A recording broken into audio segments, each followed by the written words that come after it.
live. Hi, cha cha cha. Hey everybody, welcome to another Rag-NERD-rok live stream. Except we're not on live stream, we're on YouTube, so we're just streaming.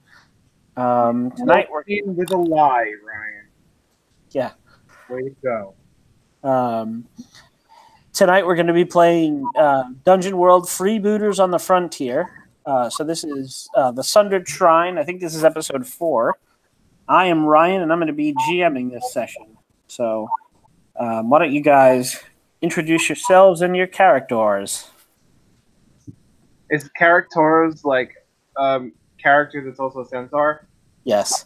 Cool. All right, I'm Eric. I'm playing for Mar, who's now a centaur. Or maybe he's not. Maybe he's actually a human. Yeah, sounds about right. And he's a thief. He is adventuring and going to collect money because he wants to pay child support. But he actually doesn't want to pay child support. Hold on. He has to pay child support, but he doesn't want to. His marriage. Trying to find an item that'll get you out of your child support. Right. His marriage fell to shambles due to his rampant alcoholism.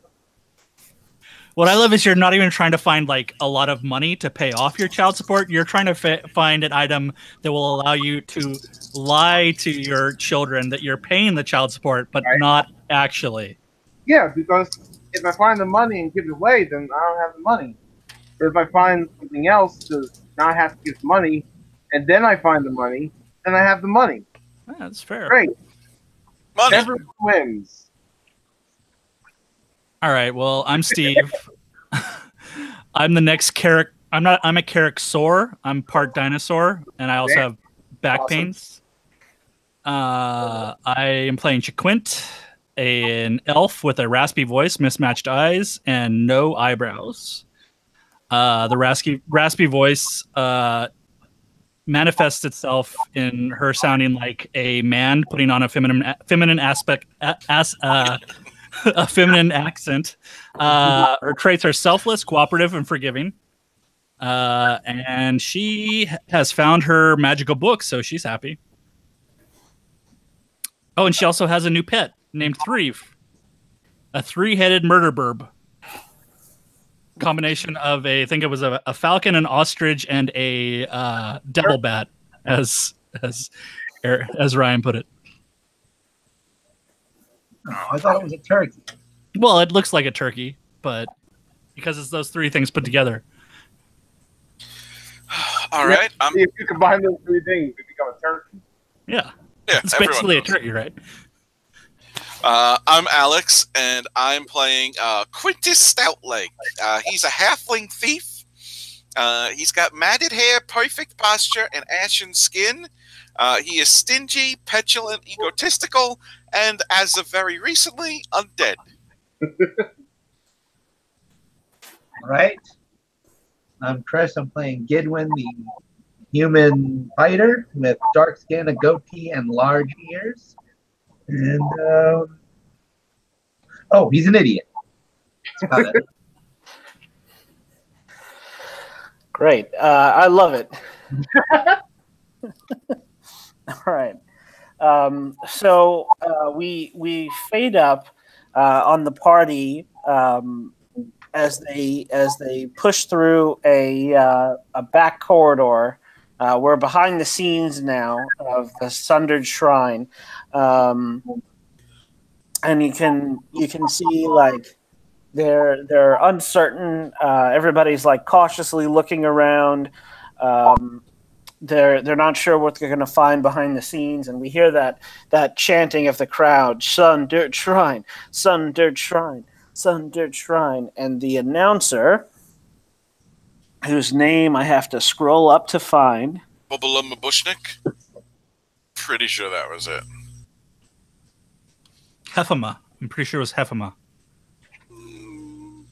No. Let's go with that for now. So No. we hear the Bubala announcer's Mabushnik. voice say, "Last time on the Sundered Shrine." Sorry, her name is Andessa. Andessa, yeah. Andessa, she's the one that Pramar was flirty with. Yep. Mar has a crush on her. Or he's just flirting. You never know. I think the crush is pretty obvious to everybody except for Mar. Why not both? Why not both, indeed? Anyway, so we hear the voice of Andessa say, "Last time on the Sundered Shrine," and then we fade out and we go into a recap montage. So, what do you guys remember about what happened during the last game? I died. Yeah. We were told by the host that the game was going to be split into 2 parties, and whichever one found the most treasure would get to keep it. That's how it started. Lamar was okay with that. Because finding treasure. So we see the contestants receiving that information. We also see Quintus getting kicked by the ogre, Yep. and then raised from the dead by the same ogre. Yeah. We found a library with a giant spider. Who turned into a lady? But before that, we summoned a horrible 3-headed monster to eat the spider, but then realized that we could just be friends with both the 3-headed monster and the spider. Yeah. Friendship is magic. And the 3-headed monster was very affectionate. Yeah. It noms on my head a whole bunch. We see Chaquint finding her tome, the tome of unlocking and general brainery. Quintus grabs a scroll with the history of Fesroth's temple on it. Although that might have been erased from the view screen. That's right, because I cast that skill. That spell. You guys obfuscated that to keep yourselves off the radar. But he did also steal Shusira's accursed litany, which is still in his pack. Yeah. All right. So then we fade back up on the party. Oh wait! Quintus also got the earrings. That's important. Oh right, yeah. Yep. I got my jeweled earrings. We'll rearrange the. And then he got killed. Yeah. We'll rearrange the recap a little bit to put that in chronological order. So Quintus gets the earrings and manages to get down from the top of the statue, and then the ogre immediately kicks him into it and kills him and raises him from the dead. So in my head canon, like there's the view screen or the view spell, and it's split into like 2 half portions. Uh-huh. And on one side it's us and Quintus just got the earrings, and on the other side it's like Chris and Shadows. And once Quintus gets the earrings, like the totals are even exactly at that moment. And then we wander into the passage, and just Eric picks up a rock or something, and ours reads like 2 million plus rock, whereas theirs read 2 million. So we win. You're welcome. It was a diamond, but it wasn't. It's a random coin that's just on the ground, a penny, a shekel. So Gidwin, I'm going to say that you are like you and Shadows' character fought through hell, found your shiny rock and the warhammer. Right. Where is it? Mirren. You guys are you've got your packs are like loaded with treasure. Your arms are full of stuff. You're running down the hallway trying to get as much as you can. When there's a really loud buzzer that knocks you off your feet and makes you drop everything. And the pile of treasure that you had been accumulating last time dissolves and like melts away into the floor and drains away through the cracks in the tiles of the temple. And then suddenly you are in free fall. You fall through a black void for maybe a good 15 or 20 seconds. Carom off something not hard enough to injure you, but still very uncomfortable. And then you roll into the passage directly ahead of the party.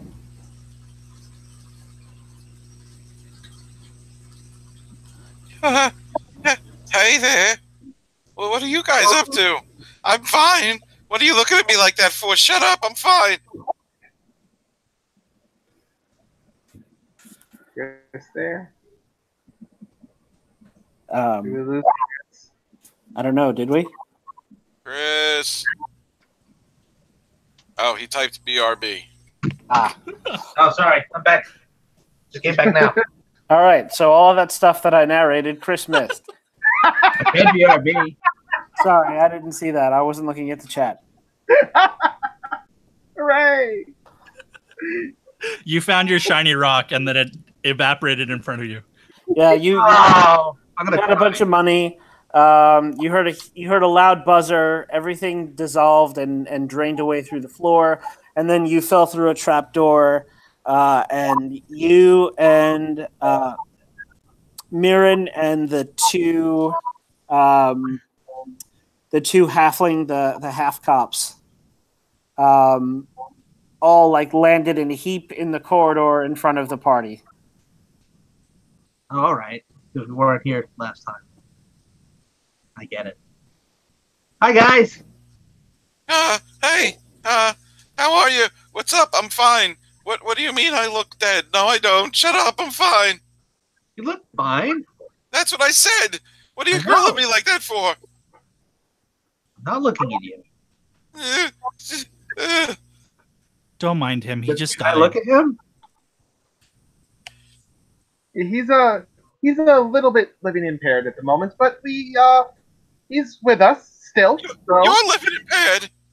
no, actually you've got that backwards. That was you actually. I'm Look, Fine. some of us are alive and some of us are dead. It's no big deal. Wait, who's dead? Move on. Oh, No Quintus? Everything's fine. Guys are confusing.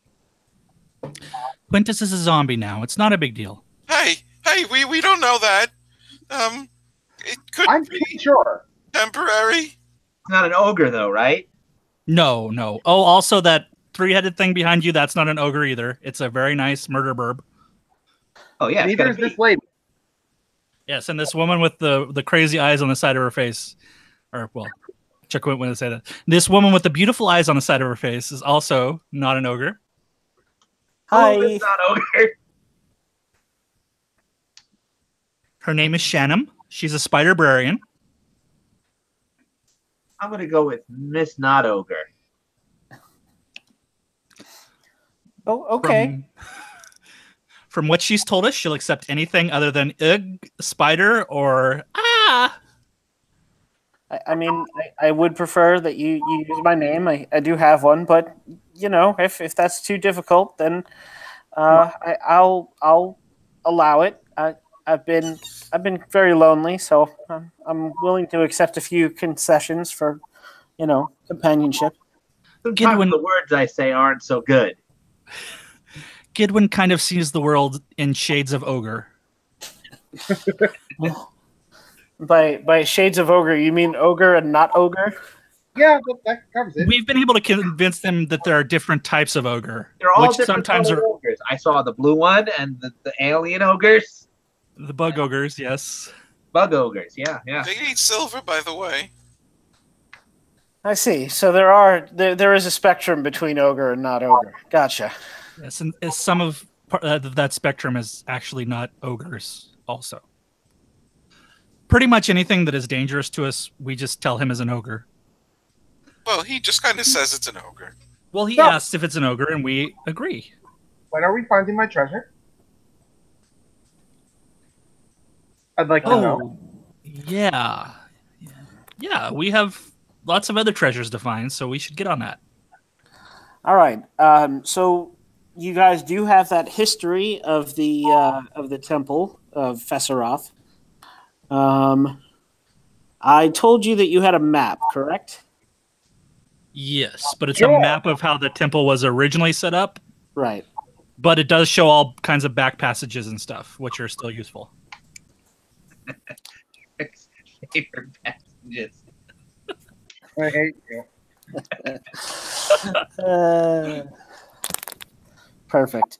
Okay, so in that case, I have written up a separate area for the backstage rooms of the dungeon. So if you guys would like to explore that, you can tell me which one of, since you kind of have a lay of the land, as it were. You can tell me which of the 4 main rooms you want to head for. And you have to have a number of common room encounters before you get there. What are our main room options? So the four big areas that are labeled. One is labeled staging. One is labeled altar of lies. One is labeled control, and one is labeled treasure. Treasure. Treasure. I vote- Yeah, we should probably do treasure. All right. So somebody roll me a d4.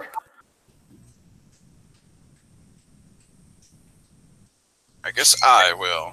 I've got one right here. 2!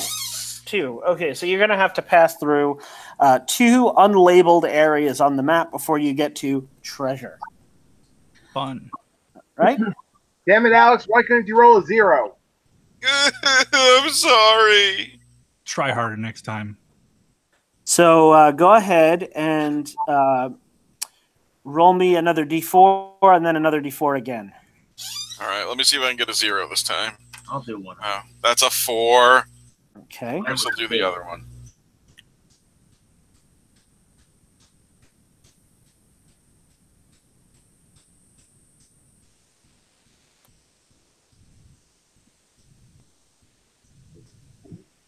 Did everything go quiet, or did I just lose connection?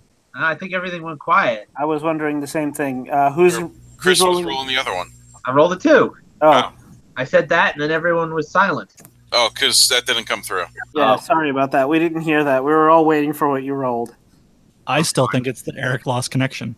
Yeah, probably. I think Steve's right. Eric, maybe restart your computer. Nah, I'll just go sell my modem and get a different one. Yeah, that's probably the best bet. See you like tomorrow. All right. You'll hold on in the game, right? Until I get it. Yeah, we'll just kind of vamp. Cool. Does anyone have a d8? Yeah. Yep. No, Please Steve roll. got it. Please roll me a d8. Oh shit, that's not a D8. Okay, Alex, you roll it. Oh, all right. Oh, there it is. 7. Oh, all right. D8. Okay, so both of these things. I'm gonna need a bunch of d12 rolls now. I can do that. All right. I can do it. I got a 2 again. 2. All right, and one more. I'll do the last one. 8. 2 8s. Okay, and 2 more. A 9. A 9. This one should be Alex. Each one. Okay. 2. Roll well. God damn it, Alex. I'm sorry, it wasn't a 0. This is. I can't work with this. Keep rolling until you get a 0. All right. So,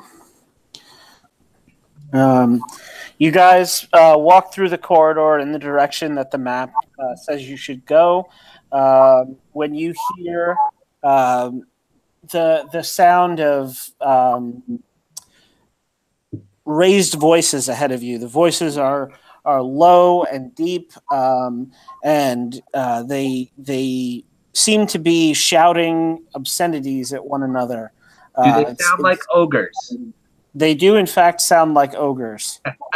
It sounds like there are two voices, and you hear the sounds of a scuffle.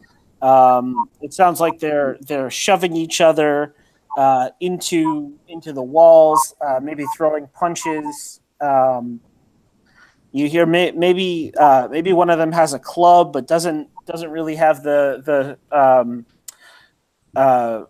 reach to use it, like they're in close quarters, or the other one has its arm pinned. There's some kind of an ogre fight happening down the hall ahead of you. What do you do? Do you want me to go sneak forward and see what it is? When my move here says burn 1 wisdom, does that mean I'm losing a point of wisdom permanently? Temporary. Oh, right. The max. Oh, I remember now. Okay. Because I can charge headlong into battle against overwhelming odds. Well, that's what Quintus says. Do you want me to like sneak up and see if I can see what's going on? I think we should rush in there and kill those ogres before they get the chance to kill each other. Yeah, but what if they kill us? They're just ogres. You don't know what ogres can do. Maybe we should like really angry.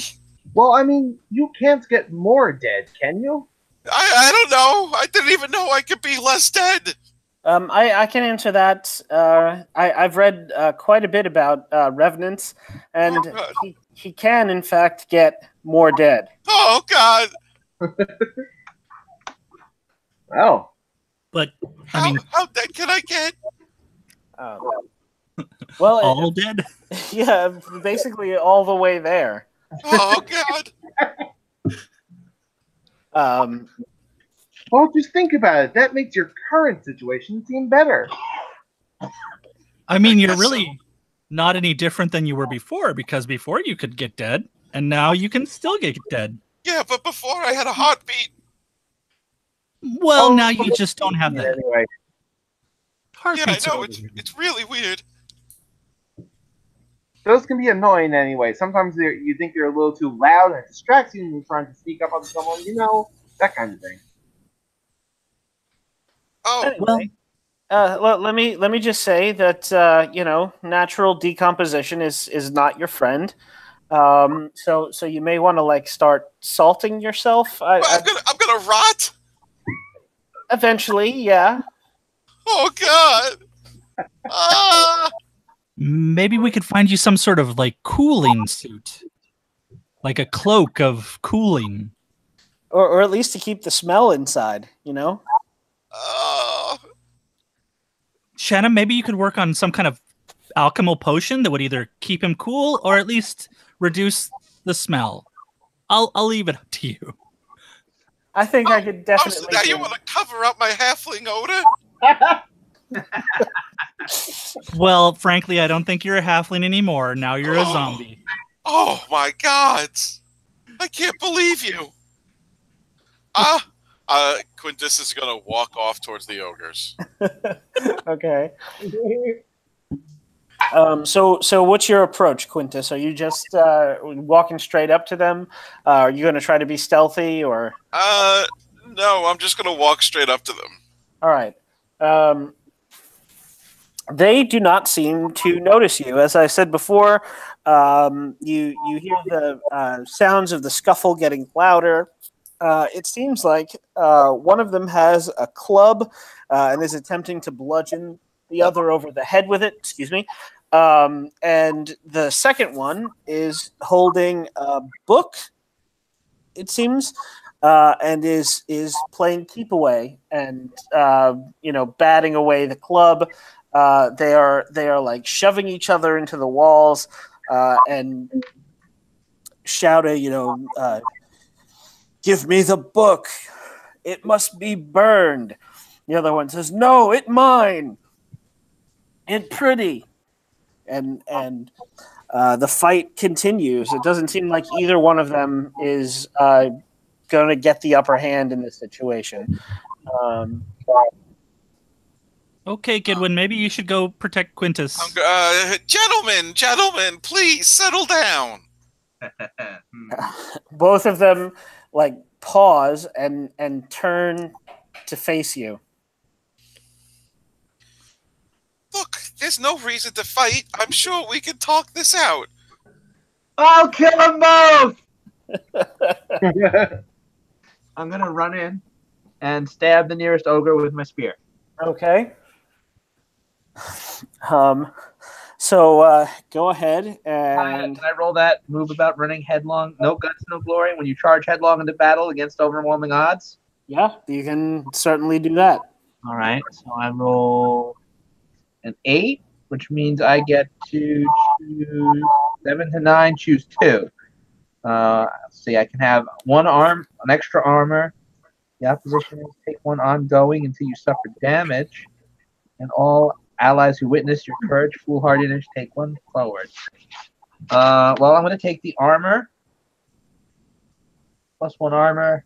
And I'll take +1 ongoing until I suffer damage. Okay. All right. Now, shall I roll to stab him? Yep, you roll to hit. Right. Oh, you still have to make the combat move. Yeah, that's plus strength. Okay. So I got an 8, 9, 10, 11. All right. Yeah, you deal your damage to it. All right. The spear is a D8. No, 7. Oh. Okay. Oh wait, I get +1 forward to my take 1. That's not to my damage. That's to my roll, right? Yeah, that's to your All roll. right, so I guess I rolled a 12, but it doesn't really matter. Okay. So you run up to one of these things, and you stab it. So you burn a point of. Oh yes, I burn a point of wisdom, and you get a +1 forward, and that's it. I got +1 armor and +1 forward. Oh, okay. I picked 2 from the list of 4. Oh, okay. If I had rolled 10 plus, I would have got to choose 3. Yeah. I was gonna say if it was this one +1 forward, that seems like it's +1. Not a great trade-off. It's +1 until I suffer damage. Oh, okay. Okay, that's good. And I also have 1 more armor for. I don't know. All right. Until I'm incapacitated. So, Gidwin, you charge past Quintus, and you ram your spear into this thing's leg and kind of like shove it up into it. A gout of blood just spills out onto you. You must have hit you must have hit an artery or something. Is this the one with the club or the one with the book? This is the one with the club. Okay, good. It drops the club and like takes a few steps back. It's a frost ogre, but it's somehow looking even paler than it was. Blue ogre. A blue ogre, yes, which is looking ever more white as its life's blood drains out into the corridor. Looks like the second ogre is pointing and laughing at this other one's misfortune. But your spear is still like stuck up in its leg, and it like stumbles backwards. How about the rest of you? What are you doing? Well, I guess we're not talking it out. I'd like to cast a spell. Okay. I want to cast Shield of Viridian Pattern on Gidwin. Okay. So let's see. Cast a spell, roll plus int. So 10 plus int would be 13. Nice. And then my power cost, I start with current level, so 2 plus int, so 5. Plus I have an orb that gives me a +1. 6. That's respectable. That seems... No, +2. The orb gives me +2, so 7. 7. Okay, so then I will make it closer reach, so I don't have to go up and touch him. Okay. Single target. Duration 1. All right. And well, I'll make it touch so that I can make it a major effect. So I have to go up and touch him. So I'm kind of in the middle of things for a second. Okay. So you don't have that bonus yet. What does it look? What do you do, and what does it look like when you like charge this up and have it ready to go? So I basically take out my orb and I start carving things into basically the palm of my hand. And this green sigil starts to form in the creases of my palm, which I will then go up and just slap on his shoulder. Okay. So Chaquint readies this. Framar, what are you doing? This book they're arguing about. Where is it? The one that's pointing and laughing is still holding it.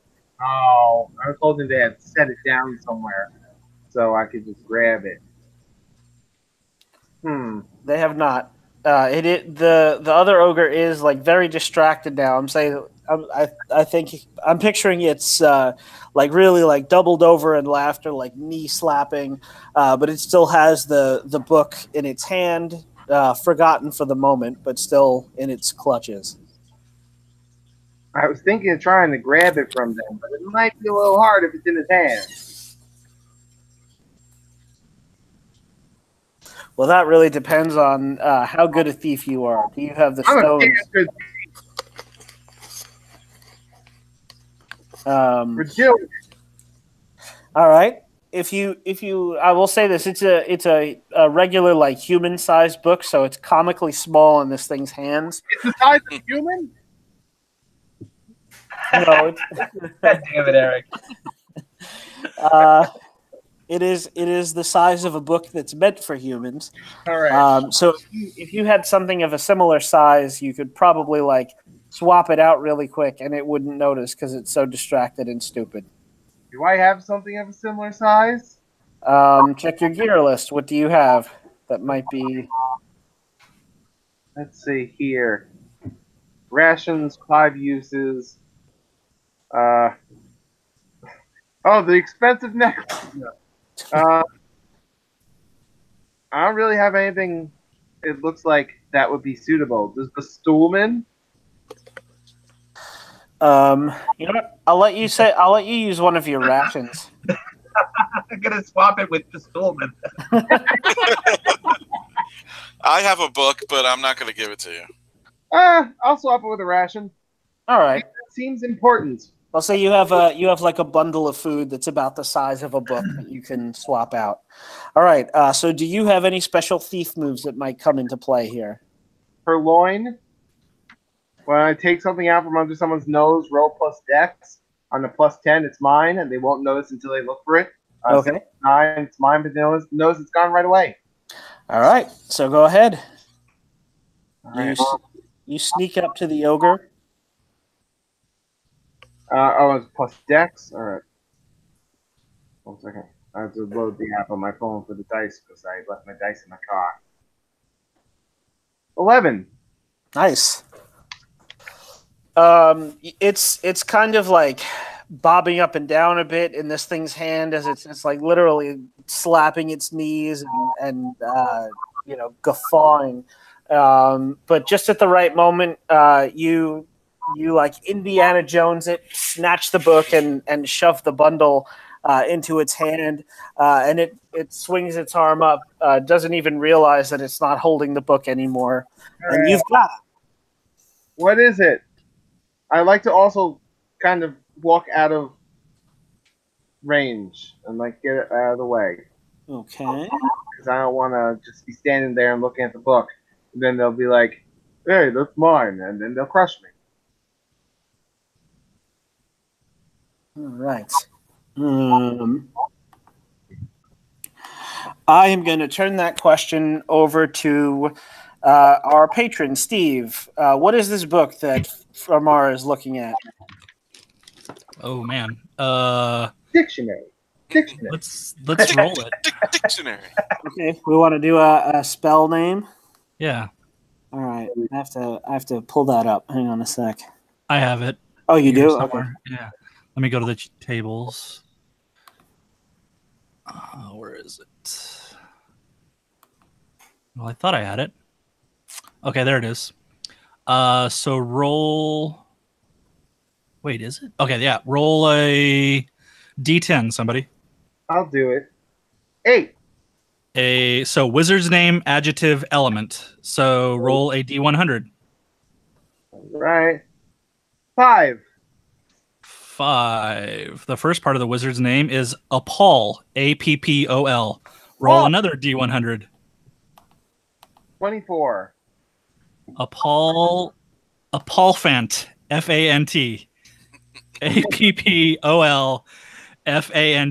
Worst name ever. So now, Sounds like something Eric would roll. yeah. Now roll another 8 for the adjective. An 8. Sorry, a D100. 38. 38. Adjective is flaming. Ooh. Now roll one more D100 for the element. 73. 73 is a sight. So a Paul Fence flaming sight. I'm not even sure what in the world that would do. I could see fire. Laser beam for laser vision. Oh yeah, fire eyes. Fire vision. Or maybe it just lights your eyes on fire. That'd be cool. For a It's minute. night vision goggles.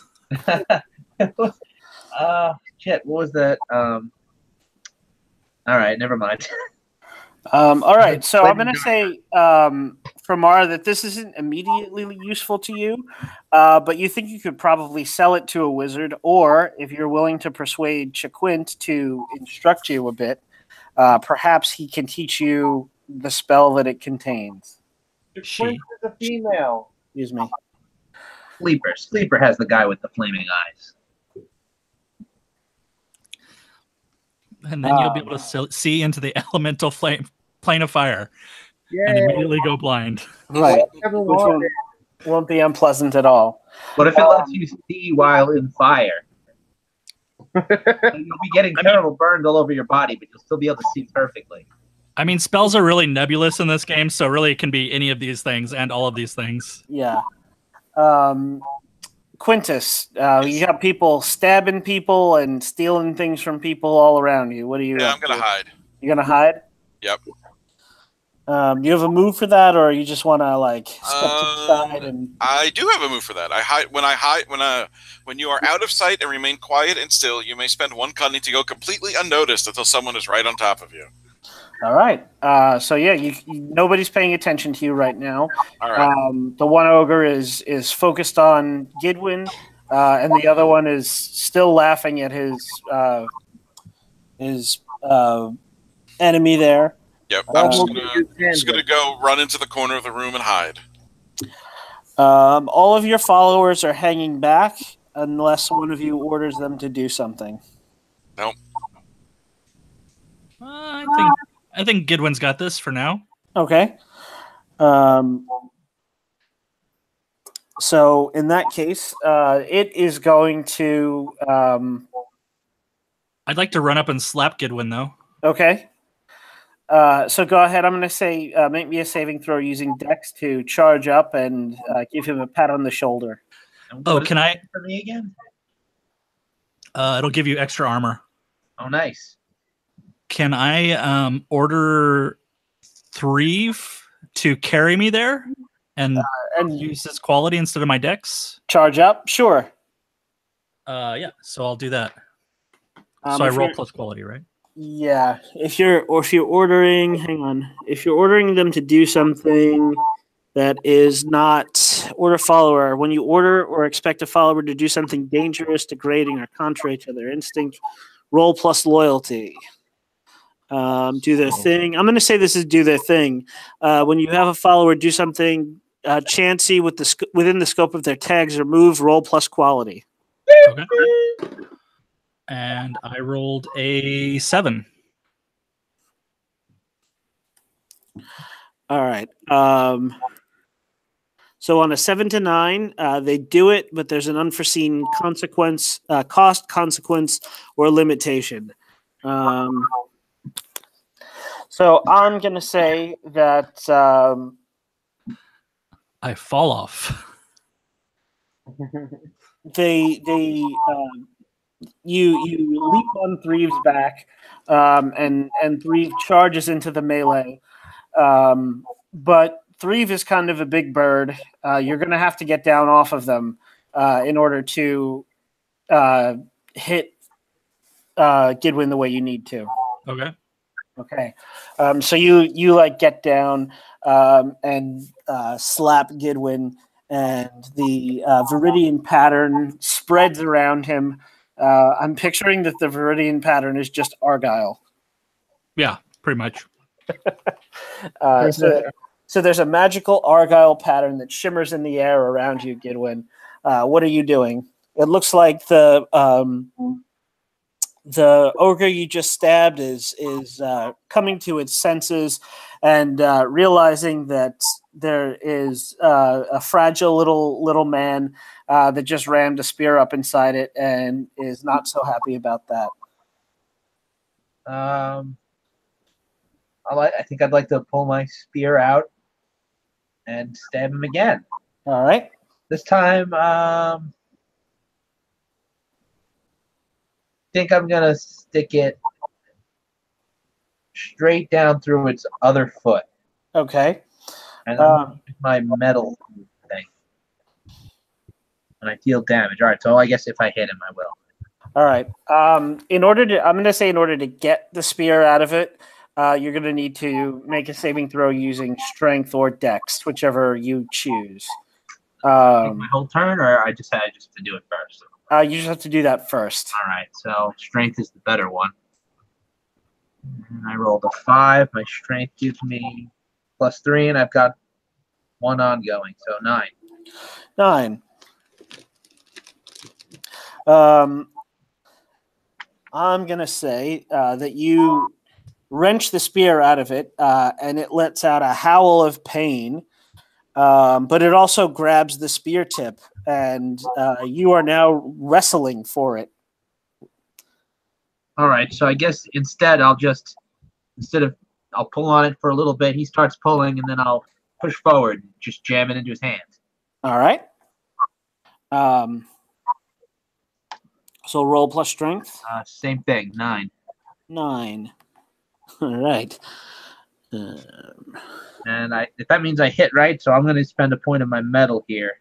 Okay. To hit. inflict the condition. I'm going to stun him with a duration equal to 1 plus my int. So that's 1. Oh no, that's 0. Maybe I shouldn't do that. Minimum 1. All right, so 1. It's going to stun him for 1 turn too. Okay. So roll your damage for that. All right, that was a D8. I got a 4. You got a 4. Okay. All right. Well, good news for you. You stab it through the hand, and it picks its hand up and looks at the spear sticking through its hand, and then its eyes roll up into its head, and it faints, and it falls flat on you. So on me? On you. Uh-oh. So take a D4 of damage. Okay, a D4. That is 2. My armor takes care of that. But I guess I do lose that +1 armor that I had from that move. Yeah, and you're now trapped underneath a fainted ogre. Yeah, that's not good either. Meanwhile, the other one is literally like on the floor laughing right now, rolling around. A sandwich. What happened? Holding a sandwich that it thinks is a book. Yeah. Holding like a wrapped up bundle of food in the shape of a book. So what are the rest of you up to? We've heard from Chiquint and Gidwin. For Mar, what are you doing? Well, I'd like to kind of get somewhere where these guys won't see me, and they won't have any idea what happened to the book, obviously, if they don't know that it's me who took it. Well, I like to hide. Okay, go ahead. Is anyone paying attention to me? Not in the slightest. Then I have the same thing that Alex did, I think. Yeah, just hide. All right, so you burn that cunning and vanish from sight. Oh shoot, where do I keep track of my cunningness? There's My no cunning place to keep track of it. current level plus int. Shoot, where's my int? I'm level 2, so I should have 3 cunning, so I get them down to 2. Okay. So would you say that the ogre that's rolling around on the ground laughing is surprised or defenseless? I would say defenseless and would be surprised if something happened to it. Then I think Quintus is going to try to get his nerve back and backstab him. Okay. So I roll plus dex.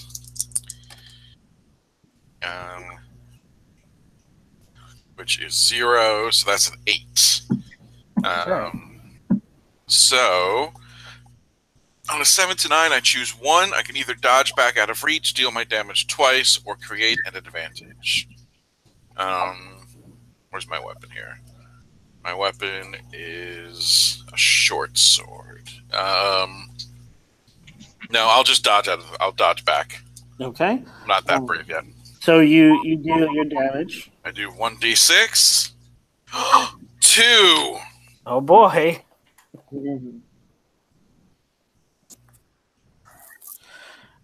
All right.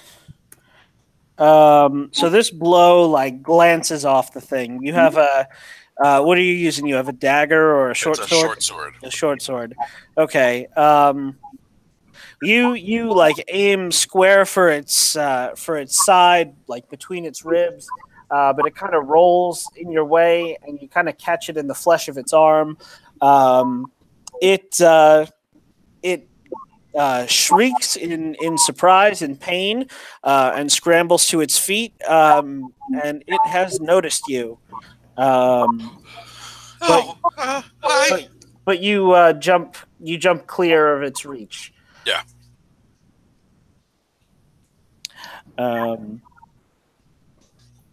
It looks like it's going to take a step forward and hit you with the sandwich that it's holding.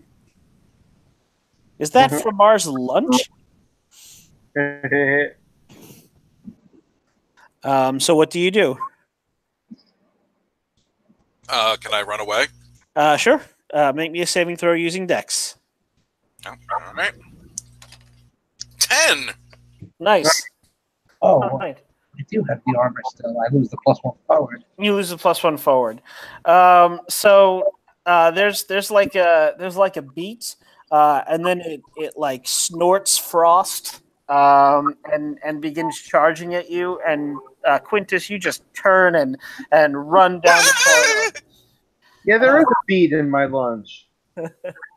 And the ogre is in hot pursuit, holding from Mars lunch above its head.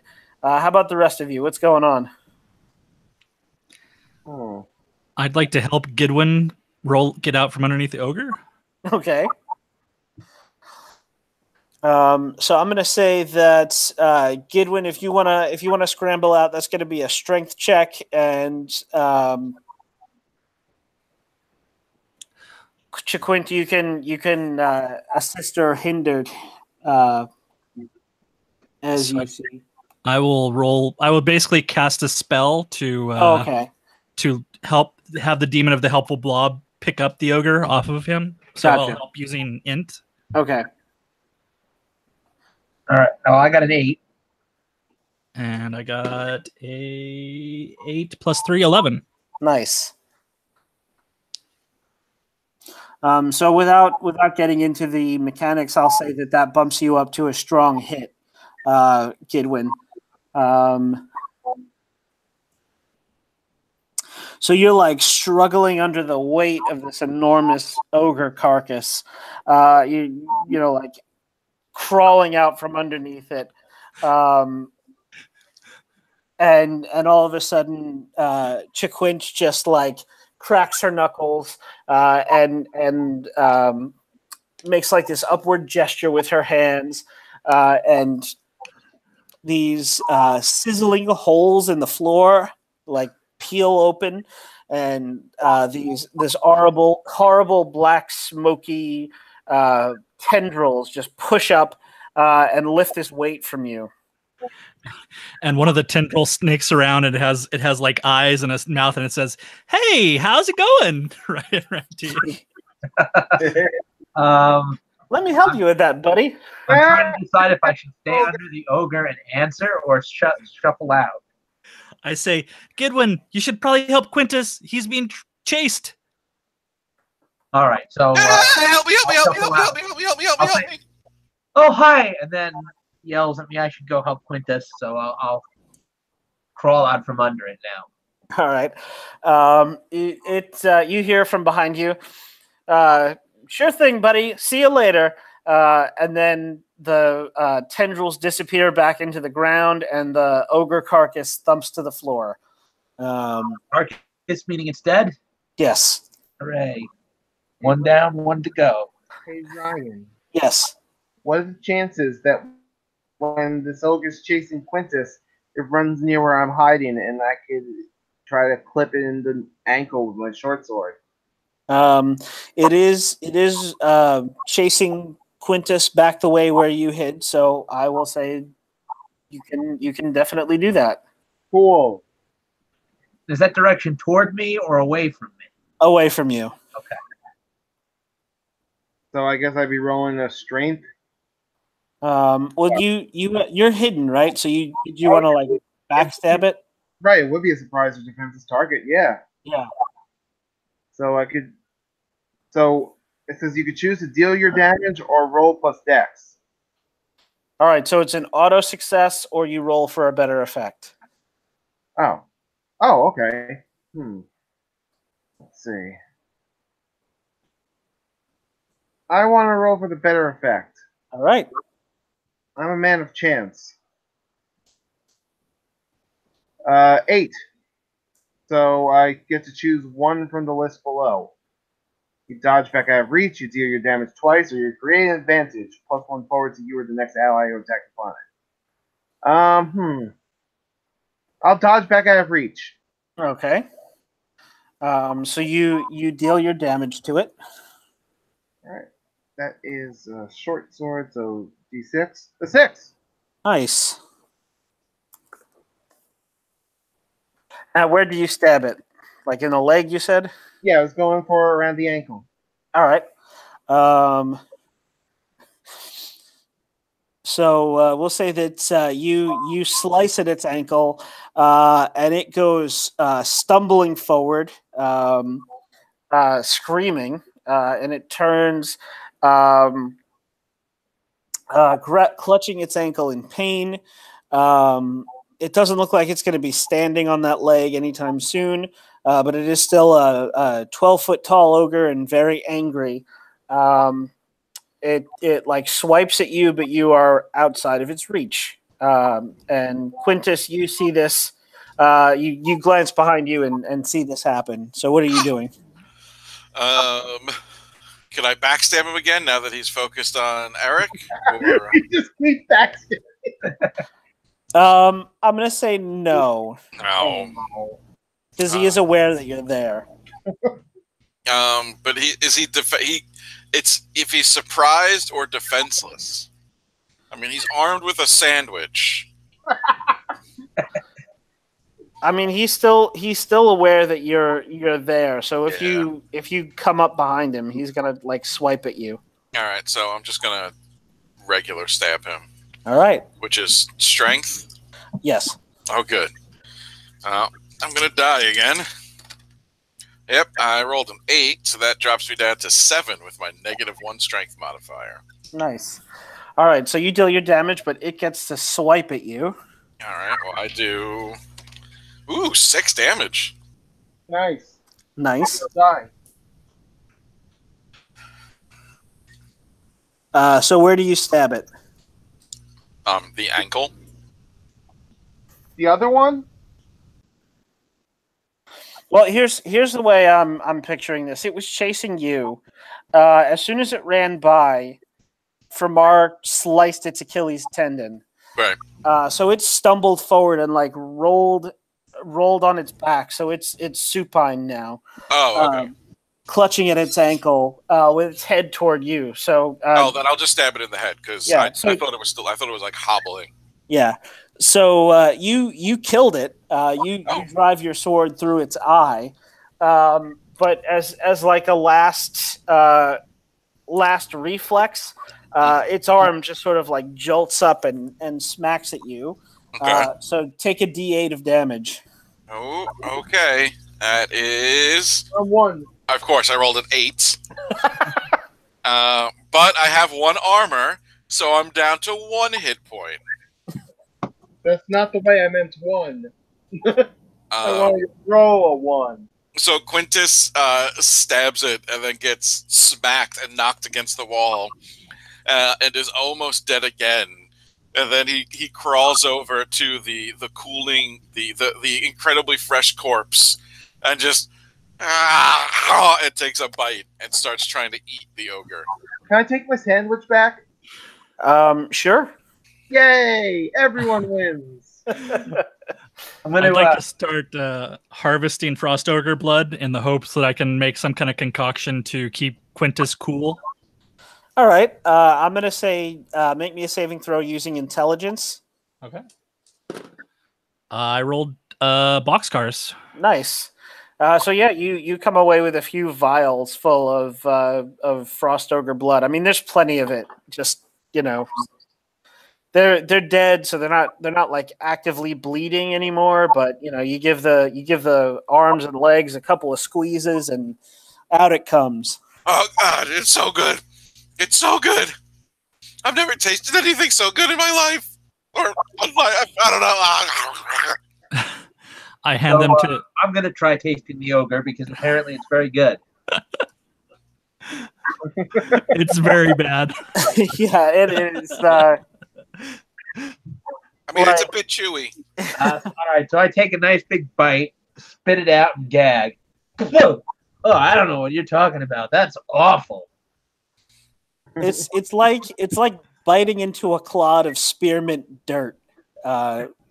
Spearmint dirt. Yeah. I love that. Awesome. Do I Good win. do I heal anything from eating flesh, or do I just not die? What did we say? You take I get plus +1 forward. Okay, so yeah, you Does you this get that count as- bonus. does this count as living flesh? It's close enough, I will Okay. say. So you can All right. take the +1 forward, but you're still feeling like you guys notice. You look at the wall where Quintus hit into, and there's kind of a brown stain that he left, and Quintus, like your rib cage is definitely not as intact as it should be. Mm-hmm. There's something like poking at your internal organs that you can kind of feel. It's a weird sensation because it's not pain. It doesn't hurt like it should. Yeah. Well, I'm gonna eat until I'm full, which probably means there's just like a small chunk missing from the thing's shoulder. And then, oh no, it needs to be fresh, so I'm not gonna cut off an ogre steak.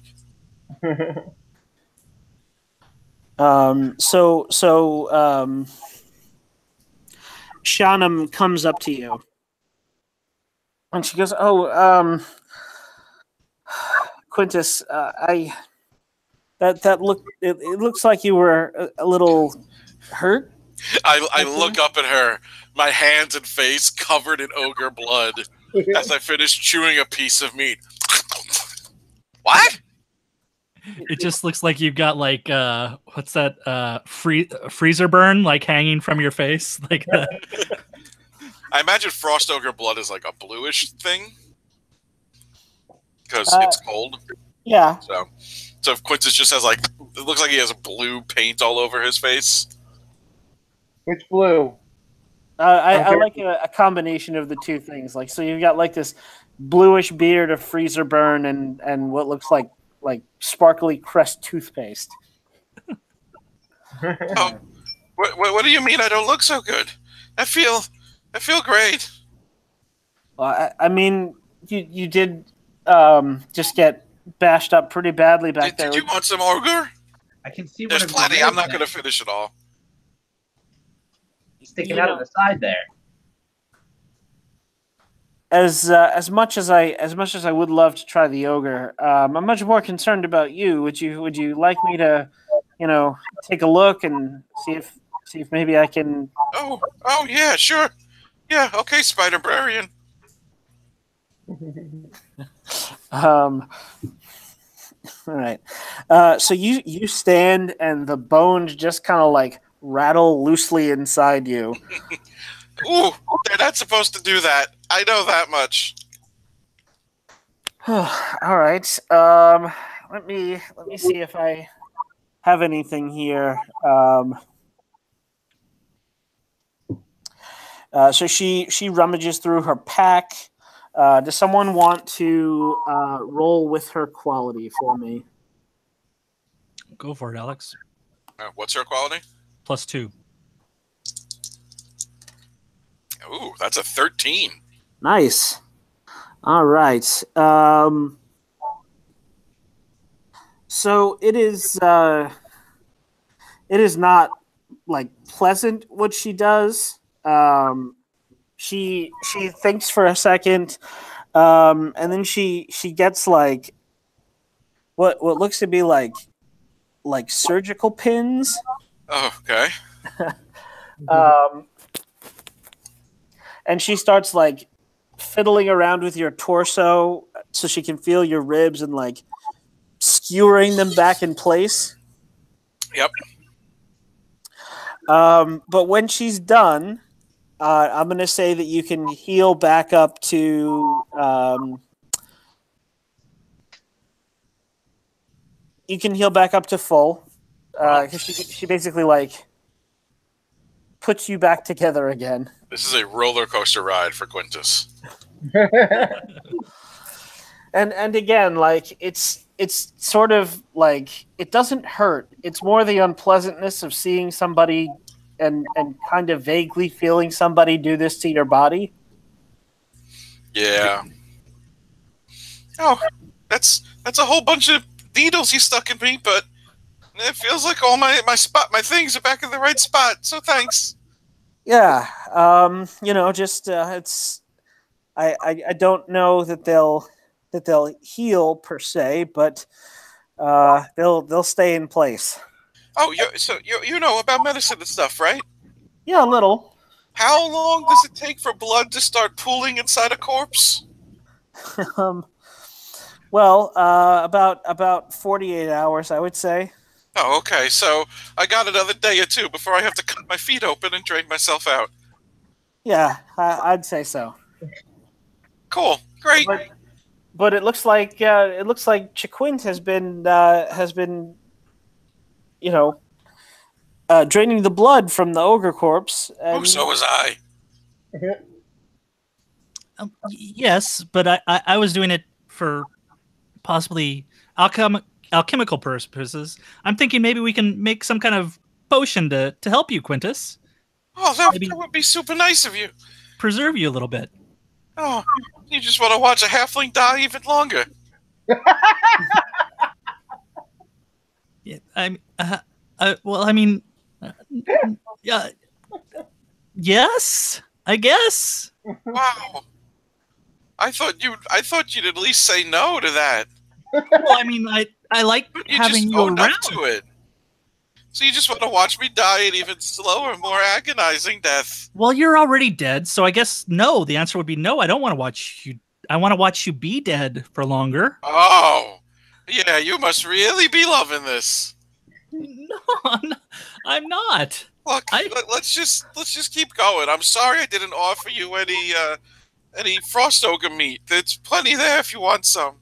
Quintus, if as long as you're dead, there's hope. See? Well, dead but not dead. Oh, is undead. that what you told the other halflings before you fed them to your goo monster? I didn't feed them. I gave them the choice, and they decided to go live in the alternate dimension of the helpful blob. Do you really think they're alive? Yes. Lobelia steps forward at that point and goes, "Yes, they're both alive and happy. That's the story, and we're sticking with it." I mean, I was there. They're definitely alive and happy. They are different. Okay. This is a good book I found. We should go.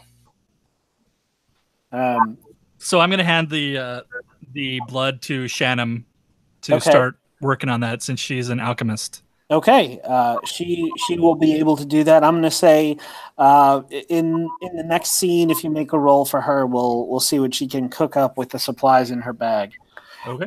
So you guys walk a little bit further down the corridor, and you get to the other aspect of this scene that you've walked into, which is there is a large window in the side of the hallway. You look out and you can see the forest beyond, and a precipitous drop. It looks farther than it should be. If you guys are on the second floor, yeah, you're definitely about 100 feet up. If you're a single foot, you're not quite sure how that works, but this could be a way out of the dungeon. Oh, Oh, look, it's the exit. well, I haven't found what I need yet. Oh, good point. Okay, well, let's Do go we have find to- it. Ryan, for the competition, do we have to all leave together to find our stuff to win, or? Well, you guys have been hiding things from the viewers, and you snuck behind the scenes. So you're kind of like disqualified, I guess, if there are rules about this sort of thing.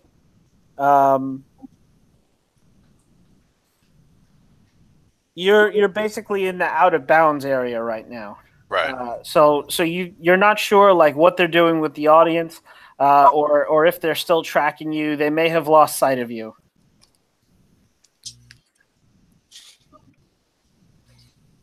But so we're probably not going to get like the real reward. We just have to get out with what we got. Right. Or I mean, Lobelia joined your group because she wants revenge. She wants to take this cult of Fesseroth down. So you guys have some choices. You can, like I said, you can explore the back end areas a little bit more.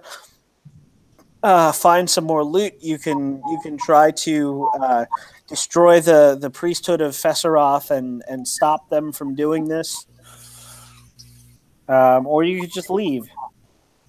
I feel like we should go to the treasure room, get the treasures for the other two people, and maybe Mirren's treasure as well. And then destroy... Well, we probably shouldn't do that until Chad is here. But and then maybe destroy the Fountain of Lies or whatever, or go to the control room and take them out. I mean, I'd rather just leave. I still need to find my gauntlet. Well, I mean, good luck. Quintus, if you just leave, there'll be no way for me to resurrect you. Oh yeah. Oh. It's up to you. We'll go find my gauntlet, and then I'm ready to go. What's her face? Shannon says, and besides, I'm working on a potion of preservation for you. How am I to administer it and prolong your undeath if you just abandon the group? Right. Okay.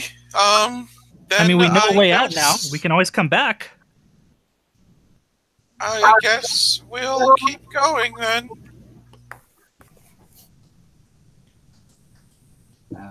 All right. So you got one more encounter before you get to the treasure room. Somebody roll me a d4 and then a d4 again. I've got a D4. 4. 4. Okay. I did the second one. 2. 2. All right. So I'm going to say roll those again because that is the exact same room that you just rolled. 2. I rolled a 2. Okay. We 1. reverse it. 2, 4. No, I got 1. 2 and 1. Okay. And then somebody roll me a D8. I actually have it this time. A 4. 4. Okay. And then 2D12. I was crocked. 4. Okay. And I got an 11. 11. Ooh, okay. Interesting. I don't like that. It's gonna be a butt one, isn't it? All right. Arf. So you come around the corner, and you think the entrance to the treasure room is just past this room. You see an open doorway, and beyond it are beds, rows and rows of bunk beds that all seem to be surrounding a glowing pool. It's like a reflecting pool that is like shimmering and twisting in a strange otherworldly way. You walk inside and you can hear the sound of snoring coming from one of the beds, but it's dark except for the glow of the pool, and you cannot tell exactly which bed the snoring is coming from. So what do you do? Is it like loud ogre snoring? No, it is person-sized snoring. These are people beds. Ah. We get our murder turkey to open its 7th, 8th, and 9th eye and check out that pool. You can if you want to talk to it, coax it into doing so. I'll be right back. Okay. Okay. Well, it's not my turkey. I can't really, right? It's the group's turkey. It's Threve belongs to everybody. I mean, technically Threve belongs to Chiquint, but if Chiquint is So I'll nudge 3 with my elbow and go, hey, look, use your fancy eyes to check out that fancy water. okay. So roll plus Threve's quality. That is +1. +1. All right. So 2d6. That's 7 + 1 is 8. Okay. All right.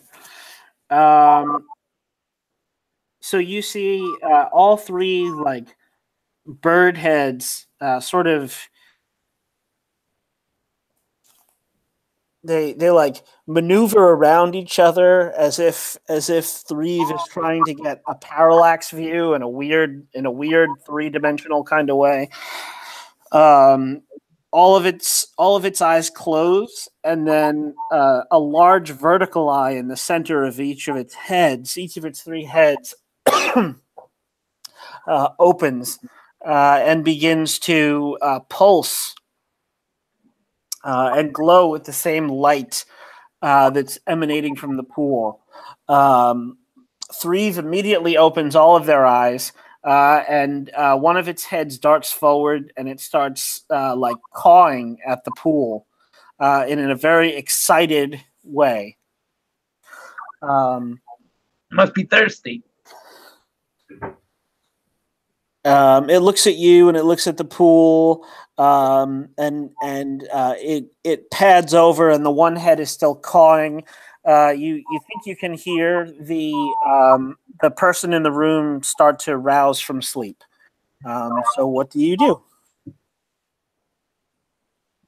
Well, I'm going to follow 3.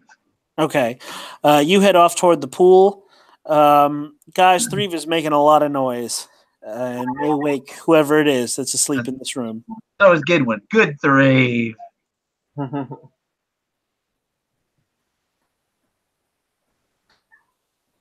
What are the rest of you doing? Yeah, my mic was muted. Sorry, you cut out for a second. So what happened with Reeve? So Gidwin asked Threve to look at the pool using its magical senses, and it got very excited, and one of its heads started to caw at the pool, which is creating a lot of noise that might wake the person who's asleep.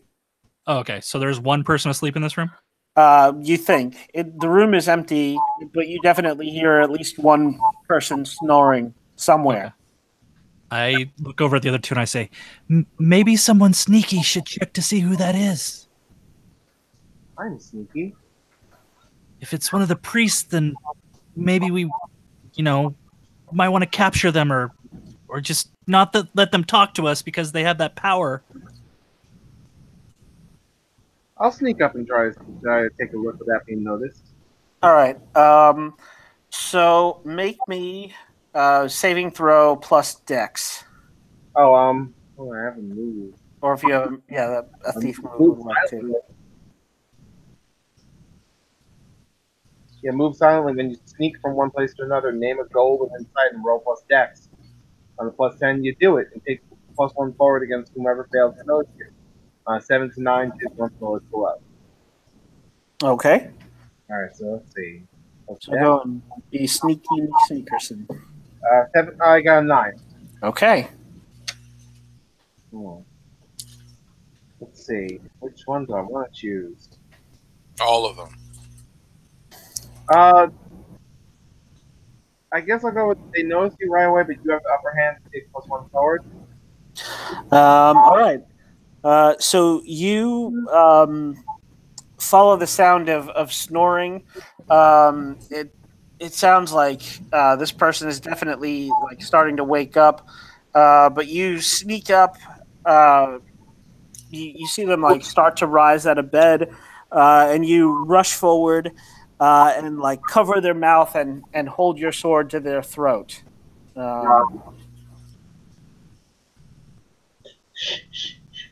Calm down.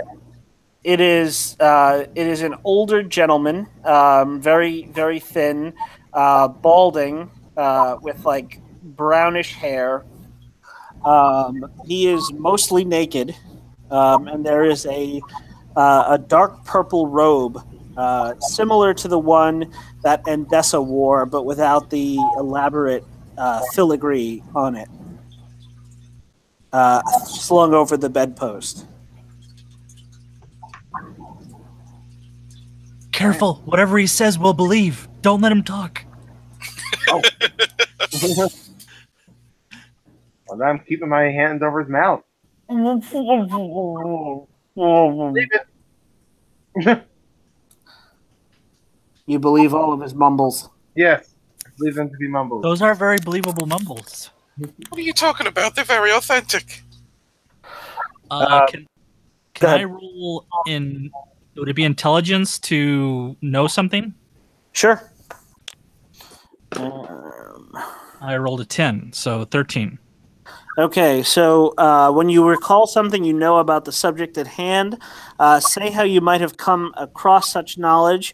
If the judge buys it, roll plus int. So how did you come across with? How do you know about this? So I knew we were going to be participating in this game show, so I did a little bit of research on the cult of Fesseroth. Okay, fair enough. So you rolled and you got a 10. The judge will tell you a relevant truth or ask you to establish one. So what are you looking for? So anything they say, we have to believe, but if they write it, it doesn't work. Yeah, that's true. It doesn't. The power. It is a psychic power, but it does require them to speak to you. Okay. If you gag him and we make him write things out, then we don't have to believe anything that they write.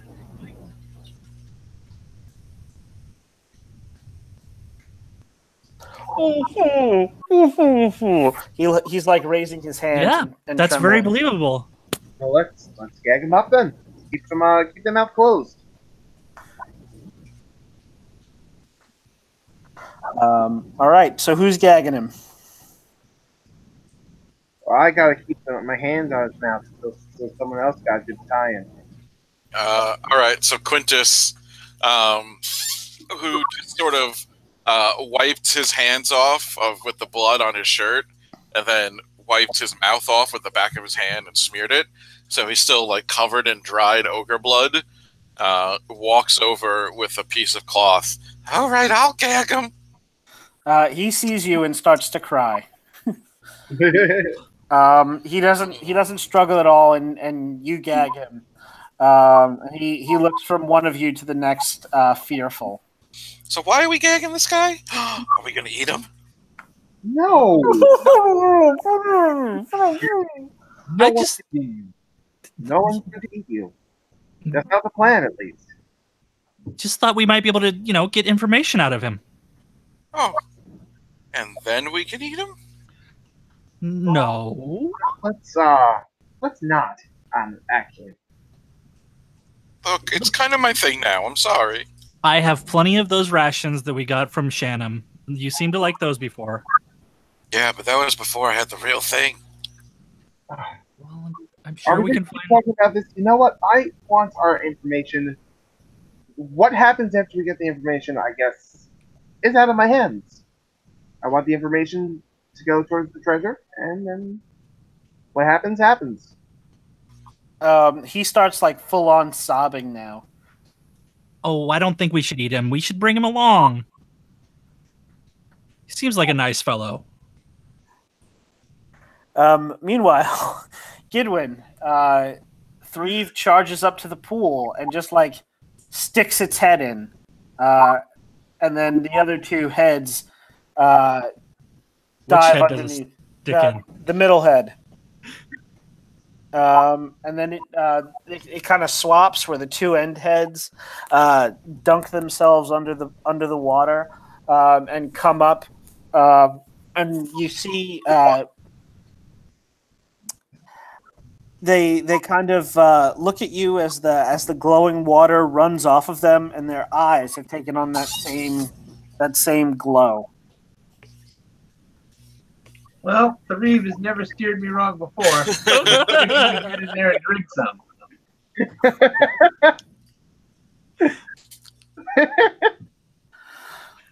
So make me a saving throw using con. Okay. I rolled a 9, and my con modifier is 1, so I got a 10. 10. Okay. It's really strange, Gidwin. You never realized that there was such a thing as quiet in your own mind, but when you drink this water, everything like the mental landscape inside your head just goes silent. I think you're giving Gidwin too much credit.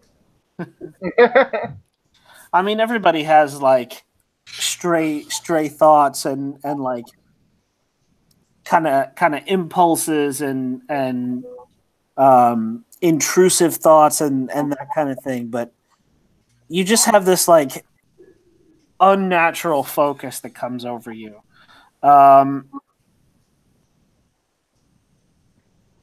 as if something has erected a barrier around you, around your brain, around your mind, around your thoughts. All right. You don't know what that means, though. It just got very quiet in here all of a sudden. So I'm going to look at Threve and ask, was that supposed to happen? It caws at you. Huh. Caw. Caw, caw. Caw, caw. You look and catch sight of your reflection in the reflecting pool, and you see that your eyes have also taken on that glow. Oh, that's different. Meanwhile, back to the rest of you. There's a monk who has literally pissed himself in bed. So, how are we going to find out who this guy is if we have him gagged? So I start patting his back and I say, "There's nothing to worry about," and I hand him a pen and paper or a parchment. Okay. And I say, "Why don't you just write who you are and what you do down on this?" Okay. I mean, he's a monk. He monks. Somebody he writes down. Somebody give me percentile. I got it. 67. All right. He writes. 67. My name is Okan. Please do not eat. Please don't eat me. Oh, everyone's getting so hung up on the eating thing. I'm sorry. No one's going to eat you unless you. I mean, if you die, there's a possibility someone will eat you. But as long as you don't die, Oh, I'm definitely going to eat him if he dies. that's I just preparing him for the possibility. I don't want to lie to anybody here. No one's going to eat you as long as you're alive, and we're not going to do anything to make you dead as long as you don't try to run or kill us or do anything like that. He underlines the word please. Yeah, of course. Okay, so he looks at you. Make me. Let me see. Is there a parlay move here? I think it's Yeah, I think it's saving throw with charisma, right? Yeah. This game. All right. Yeah. There's no parlay. You definitely have leverage, but yeah, just make me the saving throw using charisma. And I rolled a 4, but I have a +3, so 7. 7. Okay. So he writes down. I'm just an acolyte. I don't know much. Acolyte of what? He writes down Fesseroth. Oh. Okay, but I'm sure you know some things. What's the fountain for example? He writes down fortitude to protect us from the Great One's lies. Oh, and why would you need to be protected from the Great One's lies? I mean, do you talk to the Great One? He writes down, he talks to us. So your god's a liar? He nods. I can't imagine what that's like. Is he going to talk to us? Like, is that a thing that happens just in this temple or something? Or is it just something that happens to you? He writes, he shakes his head. He writes, you must undergo the ritual. Oh, I don't want to do that. I certainly Are you hope one of the ones- us, because we have made a bit of a bad impression with what we're doing to his monk. Are you one of the ones that if you say something, we have to believe it? He like slumps, and he nods, and then he underlines again, please don't eat me. Okay. Well, Look, I mean, it's starting to get a little offensive now, buddy. I mean, if we bring you with us, will you promise not to make us believe anything we don't want to believe? He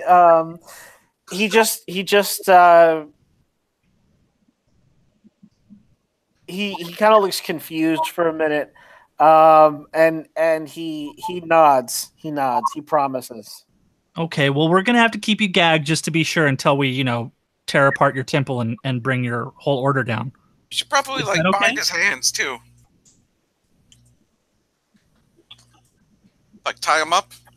I mean, look at it this way: you'll be like the last follower of Fesseroth, unless we find others that'll, come with us. Well, we can lie and say you were the last. Apparently, that's what Fesseroth's all about, right? Yeah, Lion? you'll become like the Pope. Because Ryan. By being the last, that's how it works. This faith is like the Highlander. There can be only one faithful. Yeah.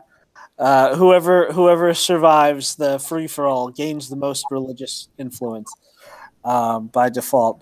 All right, so he like looks from one of you to the other, and then like he keeps coming back to you, Quintus, because you're covered in ogre's blood, and like you've obviously been eating it, and It was an ogre, not a human. he kind of recoils and then like looks at you, Chiquint, and holds out his arms for you to tie them. Oh, okay. So we'll, I guess, tie him up. Oh, before I tie you up, do your powers work on other followers or only on people who aren't followers? He like picks up his hands. You've bound his hands so he can't write. Okay. Just nod. Does your power work on other followers of your god? He shakes his head, no. Okay. And then he points to the fountain. Oh, because of the fountain. How often? Hold up some fingers. All right. Yes. So hold up a thumbs up for yes and a nod for no. Like, is it a matter of hours that the fountain lasts, or is it like? I look for his thumbs up. Yeah, he gives you a thumbs up. So hours. Okay. All right. So maybe if we destroy the fountain, or like drink it. Oh yeah, and then we won't. That's a very good idea, Quintus. You're brilliant. You guys look over at. A halfling can't have good ideas. Is that what you're saying? I just said you're brilliant. You guys look over said it at. with like a tone. It's my normal tone. Yeah, I know. It's the same tone that I told Goodwin he was brilliant with. Yeah, I didn't buy that either. Speaking of Goodwin, you look over and you see him lifting his head from the pool, and his eyes are glowing, and he just takes like the flat of his hand and just like knocks himself in the skull a couple of times and looks really confused. Goodwin, don't hurt yourself. You're able to. Guys, look what I did to my eyes. Me and Three. Yeah, I think we're all gonna do that. It protects you from believing lies, I think. Oh, so that's what those voices were. Lies. Wait, what do you mean voices? What Let me- voices are you hearing? Here, let me. Sometimes, like, you say something, but you don't say it. It's like a headache, but with words. Do you mean thoughts? Well, apparently they're lies because I drank that potion, that pool, and they went away. I'll take a sip. What are those thoughts called when you like think of a horrible thing? And what are they called? Intrusive thoughts. Yeah. Oh, you mean like intrusive thoughts? Yeah, sure. Like when I thought about killing Quintus all those times in the past. What? Oh, I knew it! You racist son of a bitch! They're intrusive thoughts. You can't help them.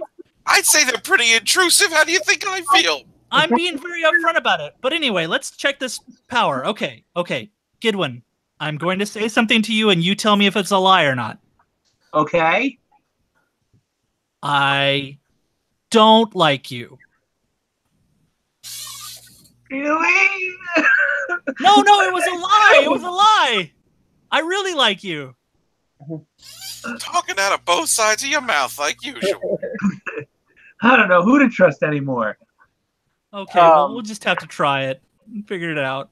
Lobelia comes up and she says, "Well, you've all got the glowing eye thing happening. If the piss baby over here is right, and this is giving you some kind of mental fortitude, maybe you should test it against a psychic power." Does anyone have any psychic powers? Yeah, Three does. Okan raises his hand. Not you. Still tied to his other hand. I didn't mean does the dinner have psychic powers? Don't call him dinner. This guy? Don't call him dinner. I mean, apparently it's a little taboo to be eating people now. Who'da thunk? Hey, hey Ryan. Yeah. Are there any like jars or something around that I could gather some of this water in? Make me a luck roll. All right, 1 second. I'm just gonna scroll back up. Okay. 9. 9. All right. So things go your way, but there's a trade-off. Ask the judge what. What? Hmm. That was a statement, not a question. What? There you go. Sorry, I just unplugged my headphones by mistake. What happened? Framar made a luck roll to see if there were any like jars around where you could take some of the water. I'm going to say that there is a jar, but it's not a very big jar, so it's only enough for one person. Okay. I'd like to try to gather some water. All right. You do so. Does it have a lid? It does. All right. I thought there was gonna be another luck check. No. All right. I'll just whistle and cap the jar. This could come in handy in the future for money. Okay, so I guess we all drink the water. Yeah. All right. You all get that strange glow in your eyes. Eventually, it does subside, though. Meanwhile, Wait, Shannon it subsides that quickly? Well, you can still feel like I described the mental quiet. But the glow But subsides. the glow is gone. Yeah. Oh, okay. So it's not going to like give you away where you open your eyes and they're like flashlights. Oh, yeah. I guess that's pretty good. All right. Meanwhile, Shannon has been working on the preservation potion elixir for Quintus. Someone want to roll plus her quality? I guess I will. Quality's 2. Mm-hmm. That would be a 7. 7. All right. So she walks up to you and says, "Well, I've done my best with the supplies that I have. What I have here, Chaquint was able to squeeze out a lot of ogre's blood, but it's going to be like a regimen. Like you're gonna have to take a dose of this stuff every day, or you'll start to rot." Oh, God. It's okay. It's just a short-term thing. We'll find a way to resurrect you. I But thought I was already resurrected. Well, I mean, like, make your heart beat again. real resurrection, not the crappy kind. They've got so many things here. They've got to have some kind of resurrection spell. I can't wait. I mean, if an ogre can learn how to raise dead, then imagine what someone else can do to Okay. have time with this place. Yeah, it'll be great. I'll be fine. Yeah. And you know what? Like if we don't find anything, I have enough doses here for almost a whole month. So you've got a while before you have to think about it. I got a month before I start rotting like a corpse. Okay. Okay. So Well, give me the first one, Doc. She passes you a vial. I uncork it and gulp it down. Thanks, Spider-Brarian. what's the monk's name? Okan. Okay, well, I'll take Okan over across the room, and we'll test this out. If I suddenly go to like let him free or something like that, then maybe shoot him with arrows or something.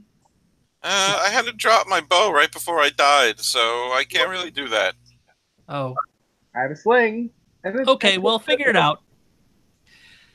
So I'll take Okan across the room and take off his gag. he immediately falls to his knees and starts begging, "Please don't let the halfling eat me. Please, please don't. Please don't." We won't. We won't. But I want you to tell me something. I want you to look me in the eyes and tell me that I should be more assertive, and that I'm I'm good enough to stand up for myself. What? Okay. You should be more assertive, and you're good enough to stand up for yourself, and whatever other huggy, touchy-feely, squishy bullshit you want me to say. Okay? All right. Do I believe him? No, he's not very convincing. Okay, I don't believe you. Maybe the water works. All right, come on. Come over and murder him. No, I don't believe him. Wow.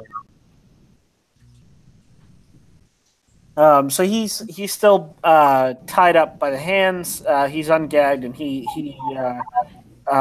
follows you back to Quentin and says to the rest of you, "Oh, okay, look, I'm a new initiate. I don't really know much. I only just underwent the ritual last week." Oh, Okay, so you're not really tied to the people around here. Well, I mean, I did sort of ruin my life to join the order. Well, I mean, you can ruin your life again then, right? I mean, it seems like you've all done that for me just now. Well, Hey, you're welcome. It seems you're to be the one something who was you enjoy asleep doing. on the job.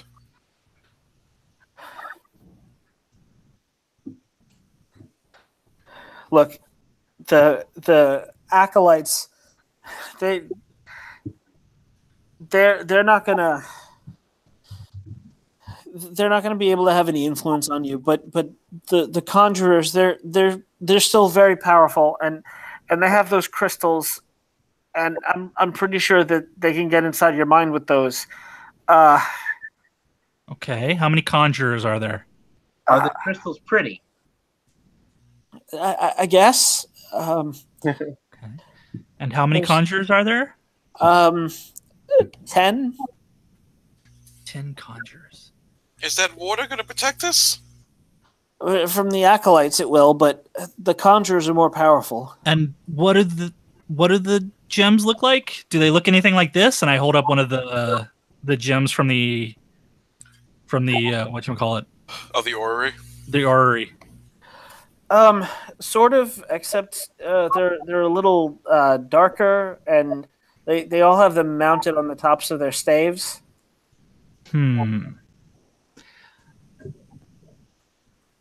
All right. I think I have an idea brewing. Maybe we should go to the treasure room and see what we find. I agree. That's just no. Please don't take me in there. Please. Wait, why not? Why? It's creepy. I haven't gone down. I haven't gone down past like the 3rd or 4th level, but I've heard stories. What's stopping us? I mean, it's a treasure room, right? I mean, yeah, but you know, What kind of treasure's in there? anything, whatever you want. It's down there. You just have to go deep enough. Let's go then. And what do you mean by creepy? I mean, I guess. As I say this, Threve licks my face. I mean, I guess you're sort of used to that sort of thing, but Wow, real judgmental, buddy. it's just it doesn't give you a good feeling, you know. Okay. So is that where they would store the shiny rock? What is it? The sparkling shiny rock of the Stone Fist? In Or between the games? Gauntlet of Illusion.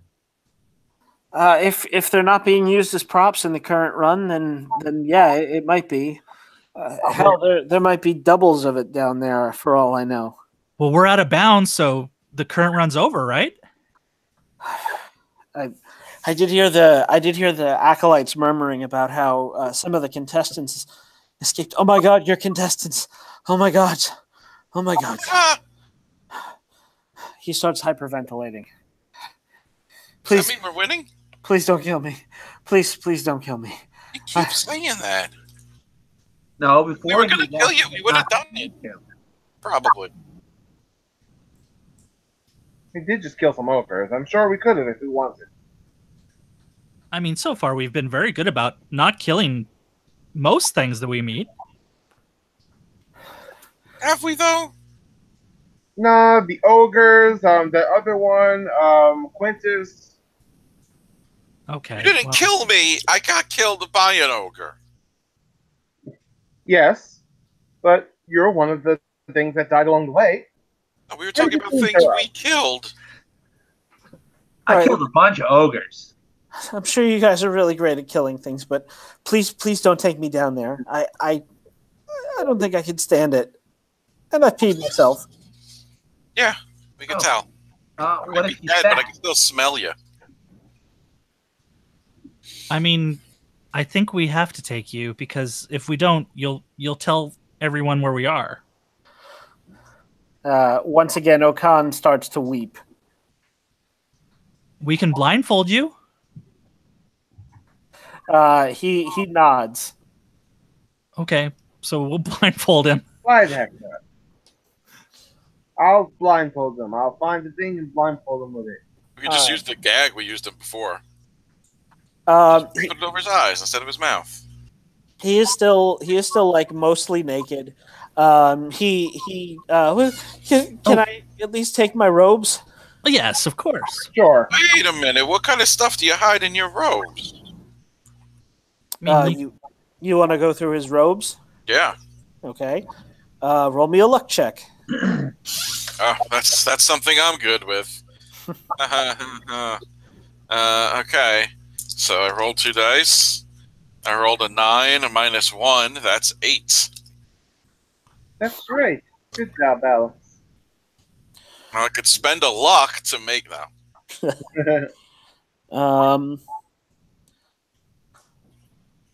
All right. So you do find some things in his pockets, but none of them are particularly valuable. You He's suspect? not hiding weapons or anything in his pockets. No. Alright. It seems to check out. You do find a drawing of somebody. It looks like it was professionally painted, and the eyes are scratched out of it. Is it a man or a woman in the drawing? It's a man. Hey, who's this dude? Is that? I'm not supposed to have that, but that's my brother. Ah, contraband, huh? We're not supposed to save the fragments of our old lives. Why are his eyes all scratched out? Yeah, what happened to them? He was the one I sacrificed to acquire the power. You killed your brother? Ooh. No, I just killed any chance that he would ever speak to me again. well, I mean, there's got to be some chance. Did you stab his eyes? Unless did you cut his tongue out or something like that? He can still speak, right? Yeah, he can still speak. He just Yeah, man, look at the picture. He did something to his eyes. I mean, everyone can be forgiven. the ritual is about cutting ties, and when we cut ties, we have to cut them with finality. And oh boy, he just sort of like launches into this story about his brother and his wife, and how he seduced his brother's wife, and then fathered a child by her, and kept that a secret from him for years, and then waited until he was at his most vulnerable, and then revealed it and sort of gloated over him. And it's Oh, so you've been planning this for a while.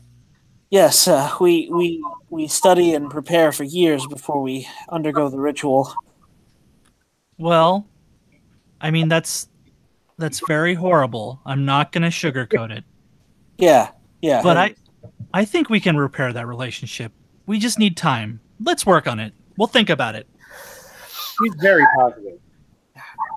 You know, my brother. I think he's pretty fucked.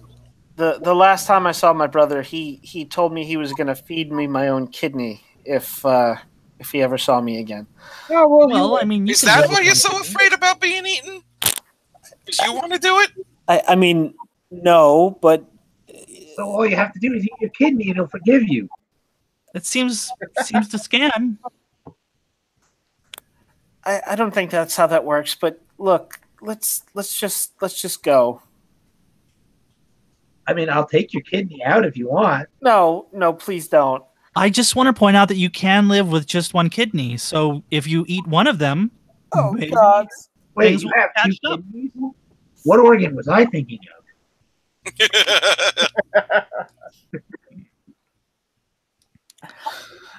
Oh God! I'm gonna die. I'm gonna die. And there's We've already been over this. You're not going to die, silly. All right, let's blindfold you and get a move on.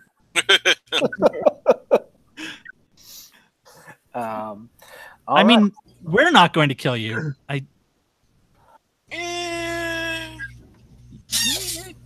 Quintus, come on. I mean, just don't make promises you can't keep. Okay. As long as you don't act against us, I won't kill you. That's for sure. What's the thumpy one in your chest? That's the heart. Oh.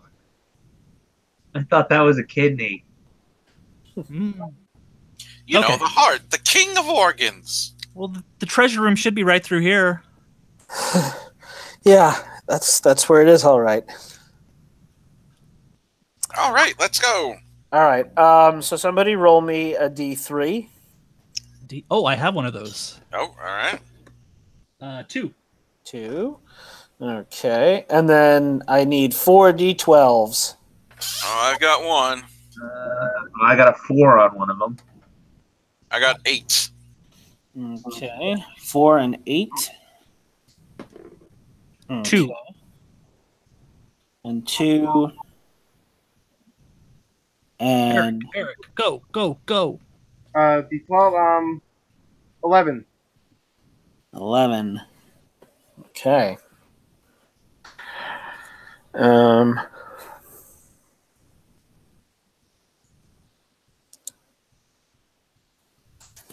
All right.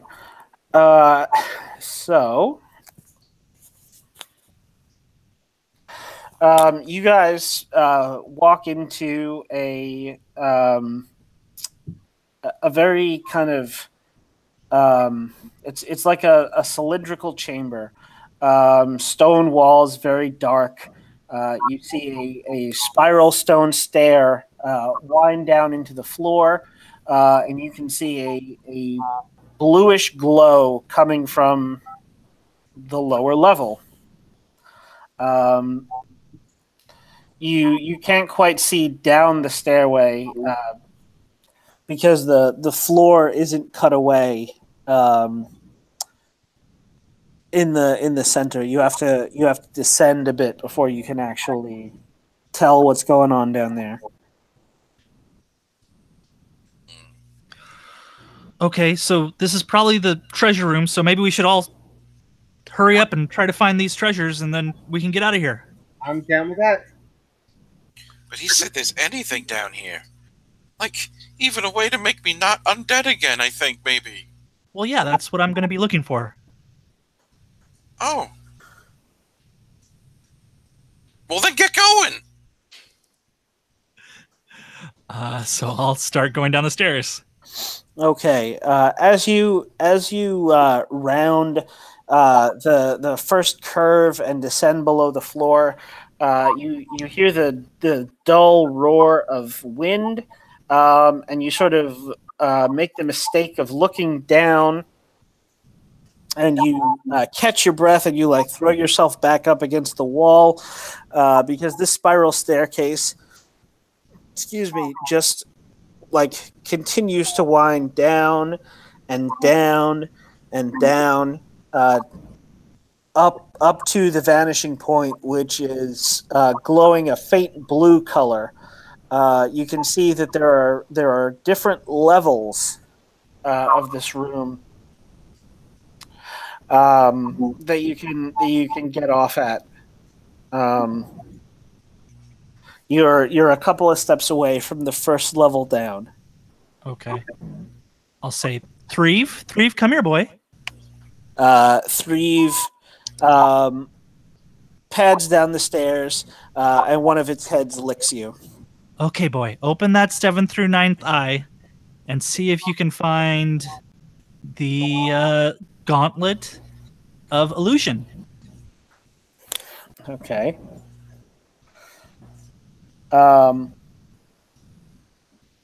So, go ahead and roll Threve's quality. Eric, it's your item. All You should right. roll it. So what's three's quality? +1. 6. Damn it. All right. So here's what happens. That same the same like kind of weird, calm, serene look comes over its face, and it tries to like parallax its heads again. It closes all of its eyes, and its vertical eyes open. And then the second it opens its eyes and caws loudly, and then Chiquint Threve charges down the stairs and just like takes off running down them. And by the time you look, you can see that Threve is like 5 or 6 levels down and still charging down the stairs, like just taking them by 3s and 4s and running down. Oh, Threve, kind of had to wait for us. So what do you do? Threve has never steered me wrong before. I'm going to follow him. All right. So Gidwin, you run down the stairs after Threve.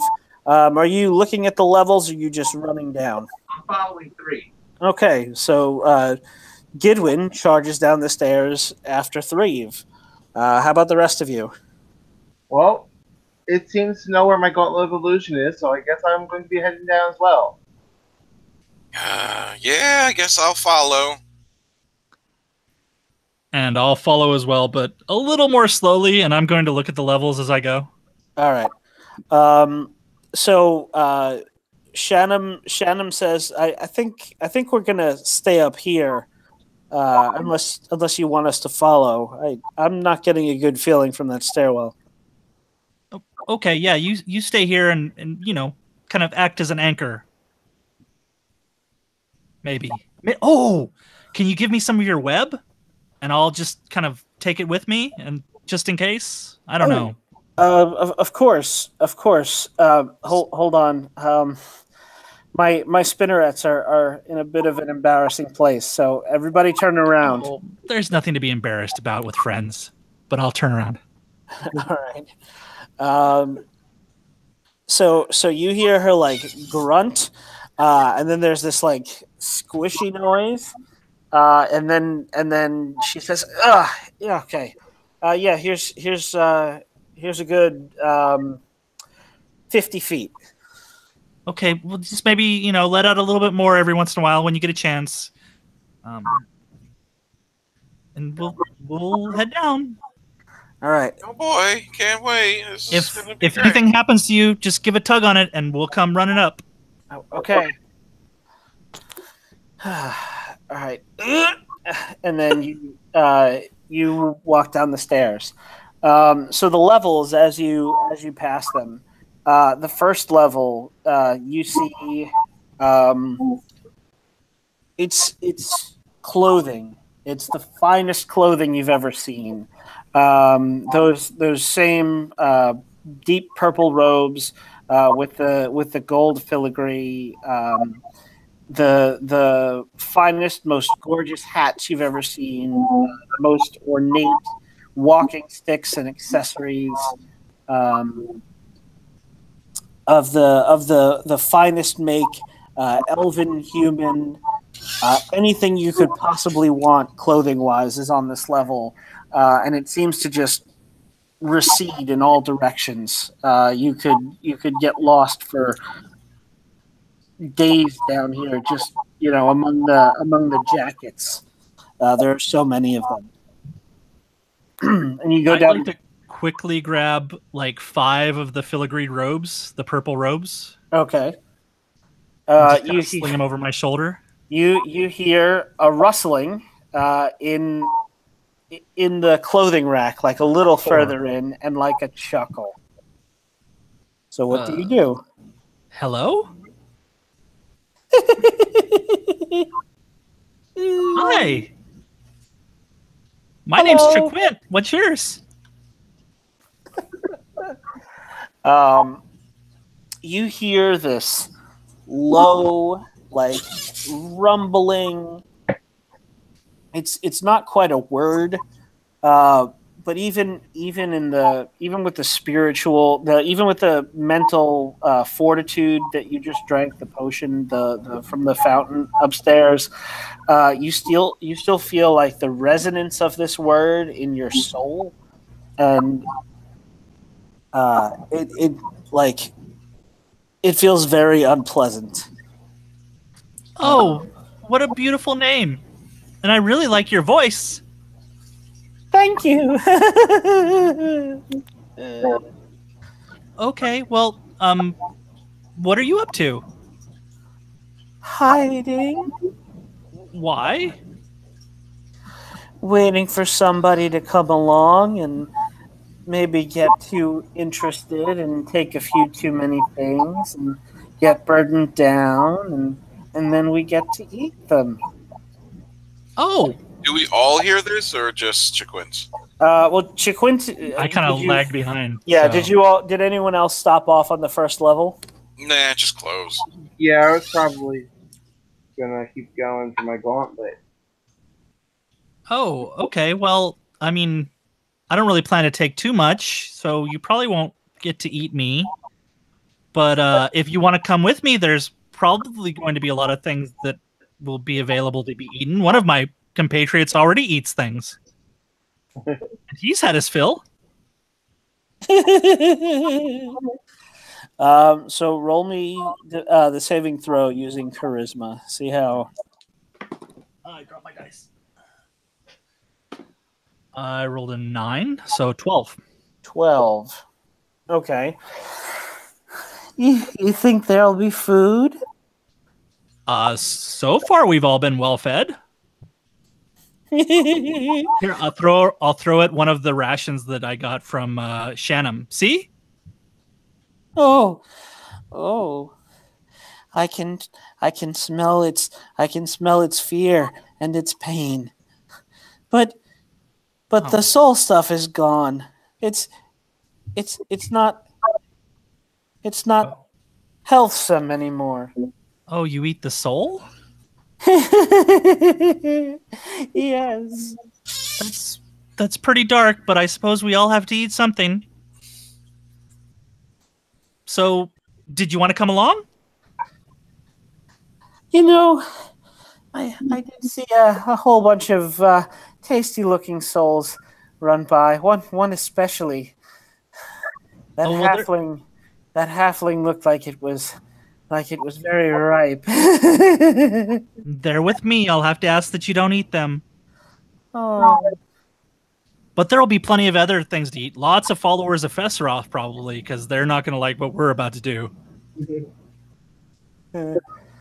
Oh, I see them sometimes. We're not allowed to eat them. Well, now you will be. Except for the one that we have with us. Oh. Seems nice so far. And any other ones that we make friends with. But if we don't make friends with them, you can eat them. There are an awful lot of stipulations. Yeah, unfortunately, living in civilization carries a lot of stipulations with it.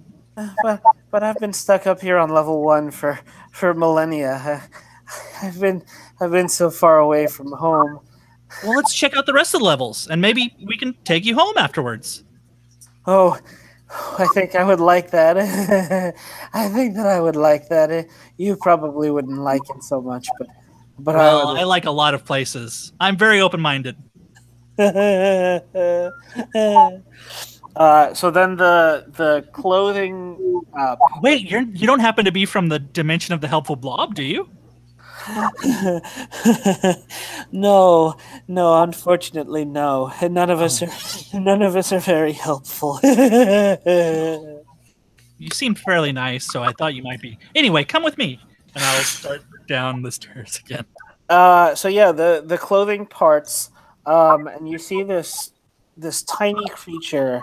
It sort of resembles a goblin, except that it is jet black, and has like these terrifying sharp fangs, and its eyes seem to glow with the same glow, very much more faintly though than the abyss into which you are charging headlong, and as it follows you down, it just keeps like chuckling and like it rakes its sharp claws against the wall, and Oh, forgive me, I forgot to ask your name. it once again says that. Oh no, I did ask his name. You Never did mind. ask its name. Yeah, never mind. It says that deep, resonant word that you feel in your soul. Why did you do that again? But if you want something to call me, call me Dennis. Dennis, okay. I'm gonna write that down. With two N's or one? So that is Denes, and Dennis is a shadow goblin.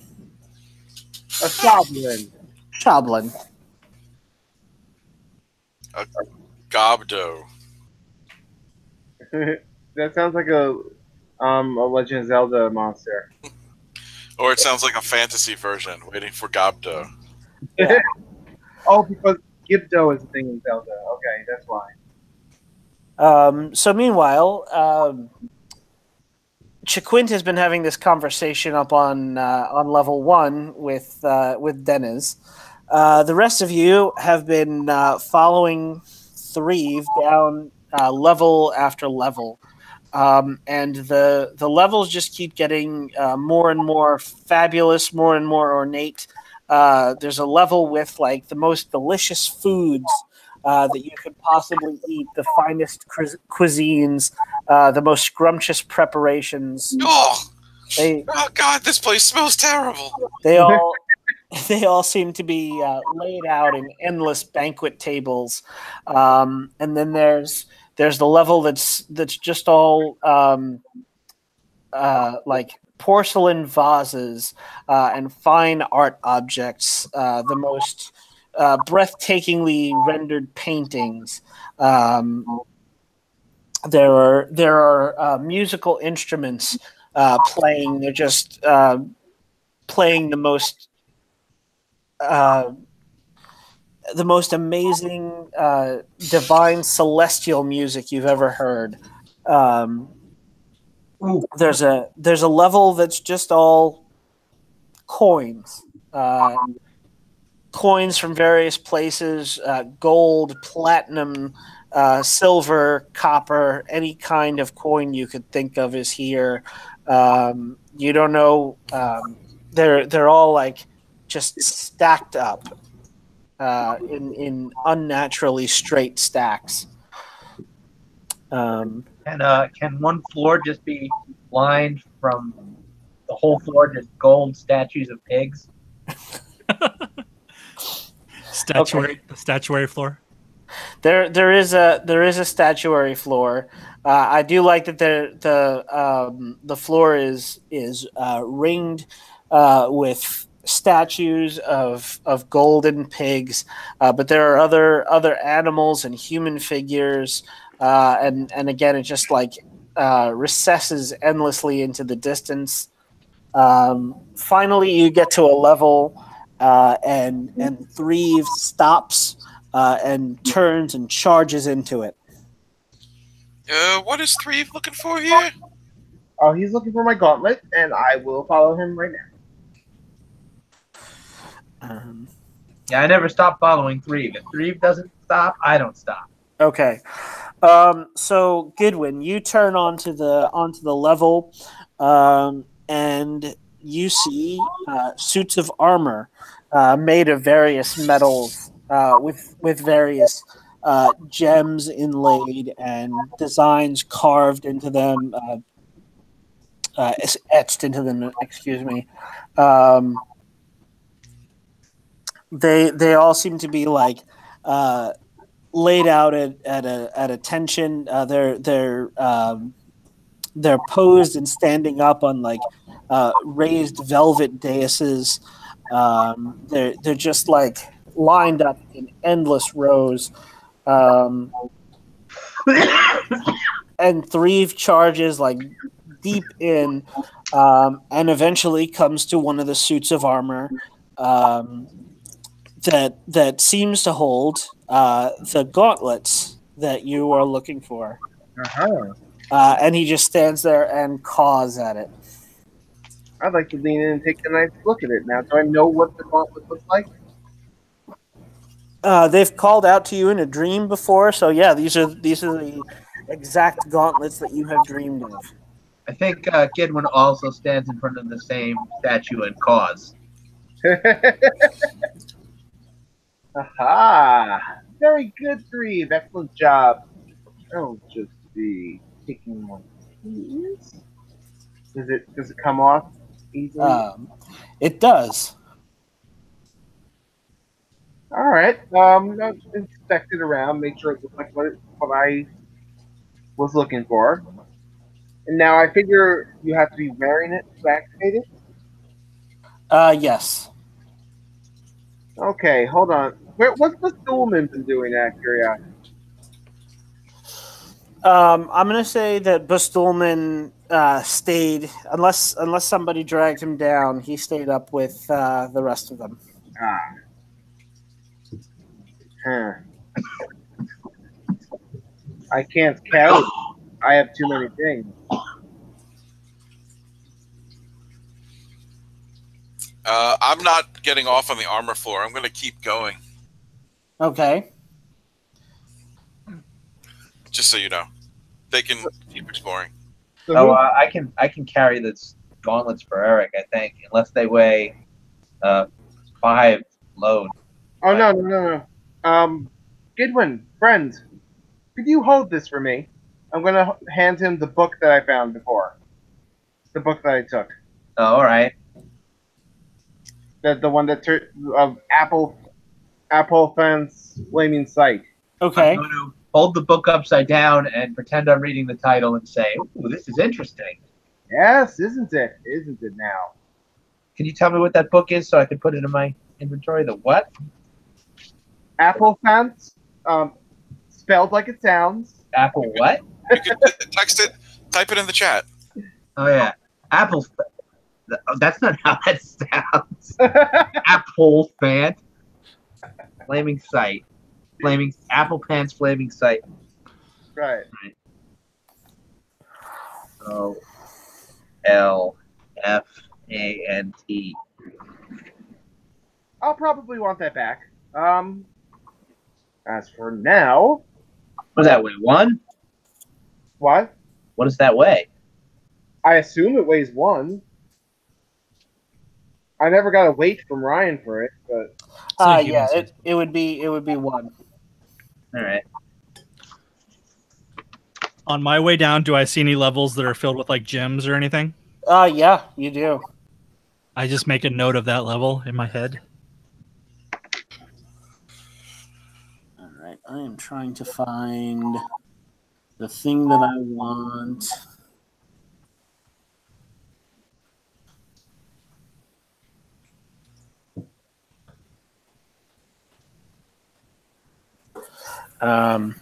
So Quintus, let's go with you for a bit. You're just charging down. Not charging. I'm going to walk down.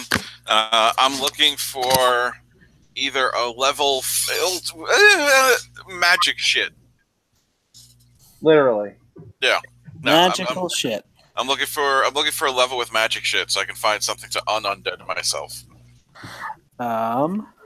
Okay. So you go down level after level, and none of them quite seem right. Eventually, you get to like treasures so splendid and ornate. It looks like something that would have come from the president's penthouse. Like it's just gold and gaudy and completely ostentatious. Um, as you go down another level, that dull roar that's coming up from the center goes deathly quiet. And as you set foot onto the next level down and you turn, you catch sight of a room that you recognize. It was the place that you went when you died. I'm in the room, or I'm like standing outside looking into it. You're standing outside looking into it. Everything is way too high for you to reach. It is not designed for a halfling at all. And you see a door. The knob turns, and it opens, and an enormous figure that's 20 feet tall, if it's a foot,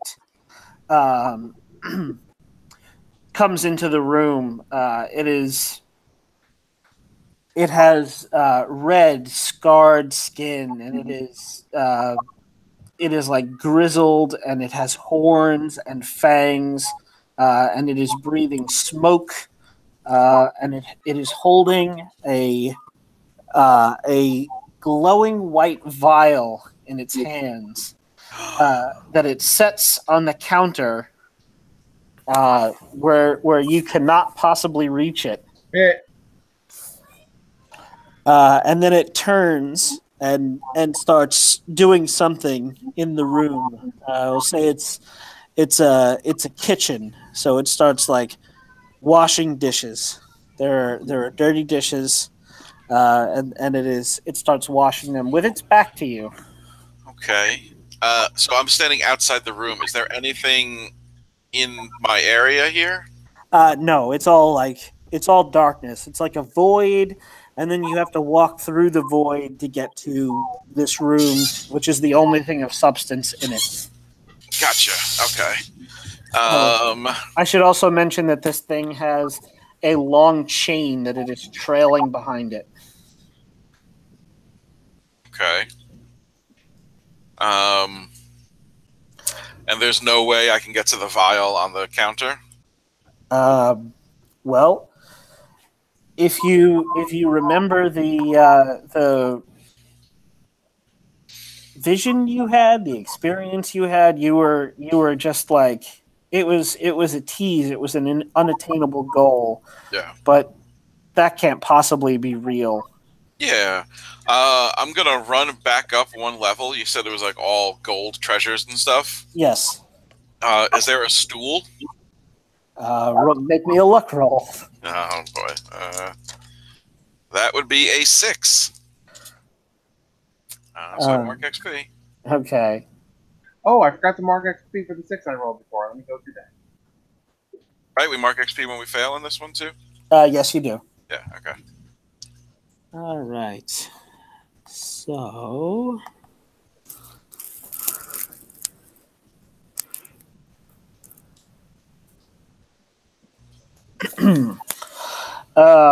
you actually see a stool in this area.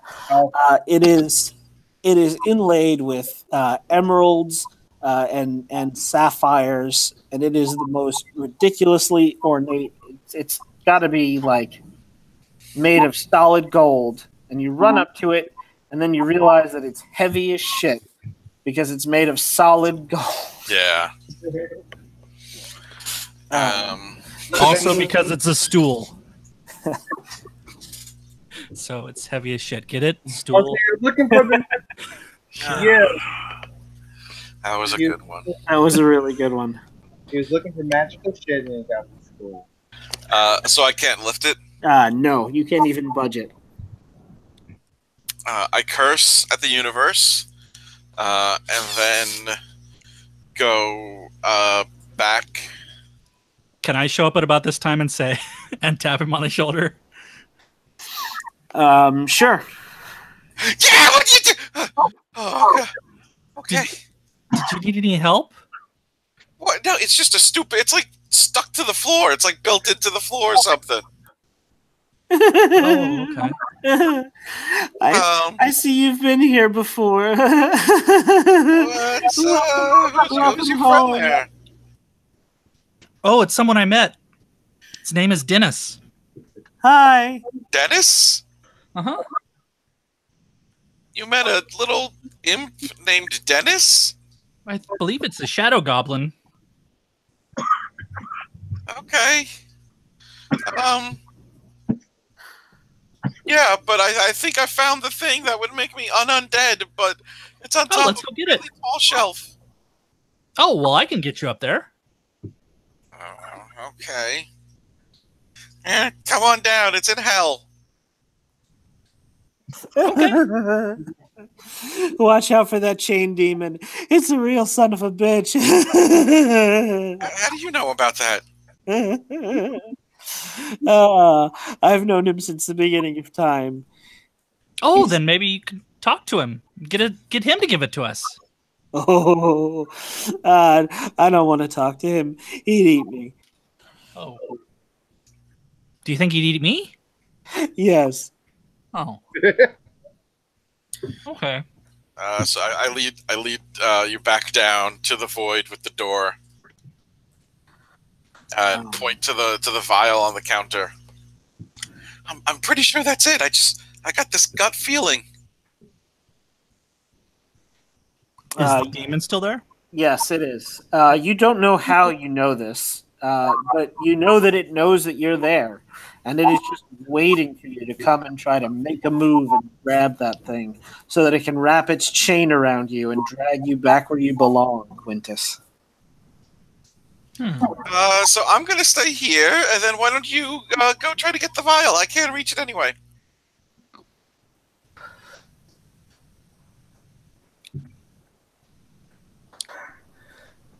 The the shadow goblin just like busts a gut laughing at this. Why don't you go? Why don't you? That's a good one. That's really good. Oh man, you totally deserve to be here. Hey, shut up, Dennis. No one asked you.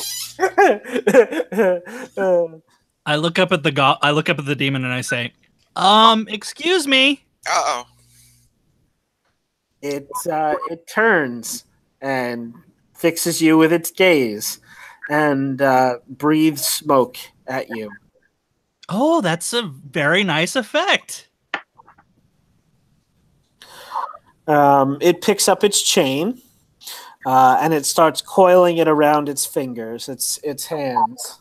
I love your jewelry. It's simply adorable.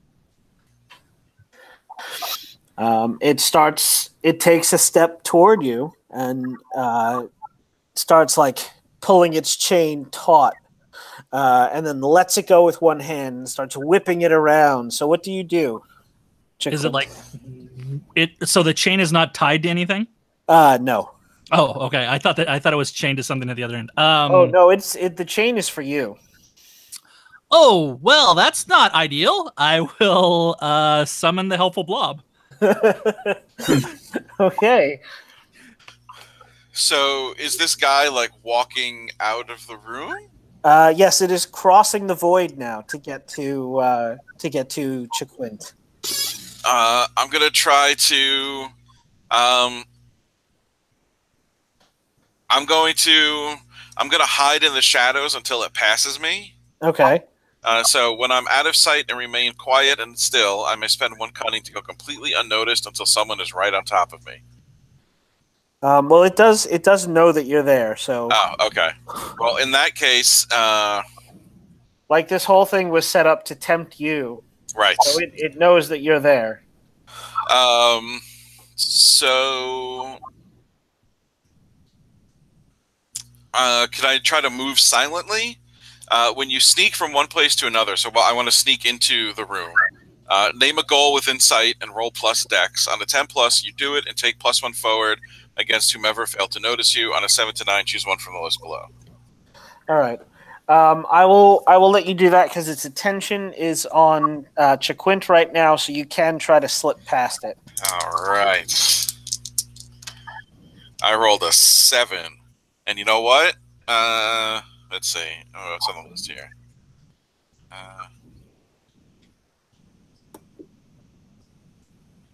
I rolled a 9 on my spell, so I will take a -1 ongoing until the next time I cast any spell. Okay. All right, so I'm going to go with Ryan. 7 to 9. They notice you right away, but you have the upper hand and take +1 forward. Okay. Oh, wait, did I have the... well, it wouldn't matter, but I have +1 from eating flesh before, right? Yes. All right, I'll use that on my next roll. I haven't used that yet. Okay. +1 forward is just a one-time thing, right? It's just one time. Unless it's +1 ongoing, in which right, case, ongoing, that's it. All right.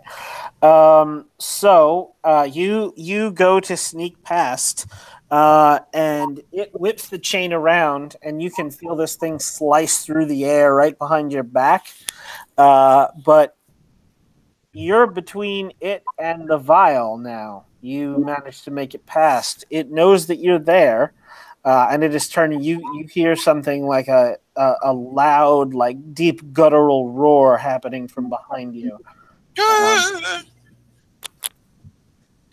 But you can see the vial, and you have a clear shot at it. So, what do you do?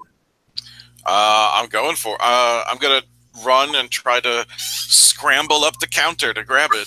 All right. So, Chiquint, you are summoning the helpful friendly blob, right? Mm-hmm. The helpful demon of the friendly blob. Yes. Demon of the helpful blob. Demon of the helpful blob, right. So what are you spending your hold on? So I'm going to spin a spell component to get it to 8 total power. And I'm going to make it self range touch. So I just touch myself. Duration 3 and major. Okay. And I would like the helpful blob to basically just like kind of like reach down from the ceiling with like a tentacle and just spring me around to dodge out of the way of these like chains. Okay. Basically pull me away from the chains every time they come near. Okay. Basically distract it for a while. Strangely enough, the rents in reality that the helpful blob usually emerges through don't appear. However, it seems to already be there. So it just reaches down, and it speaks to you. Oh, hey, buddy! I didn't notice you're you there. here. Good to see you. Good to see you too. It looks like you're having some trouble with that guy. You want some assistance? Yeah, I could really use a help. I'm always here to lend a tentacle. So anyway, it reaches down and sort of like coils a tentacle around you and says, "Tell you what, he gets close, I'll yank you out of the way." Awesome. The rest of you, Famar and Gidwin, you guys are just about done. You notice that the rest of the group seems to have gone down ahead of you. I think I want to ask, what's Reeve to find my treasure now. Okay. So someone roll +3's quality. Quality, all right. +1. I got a 7. All right.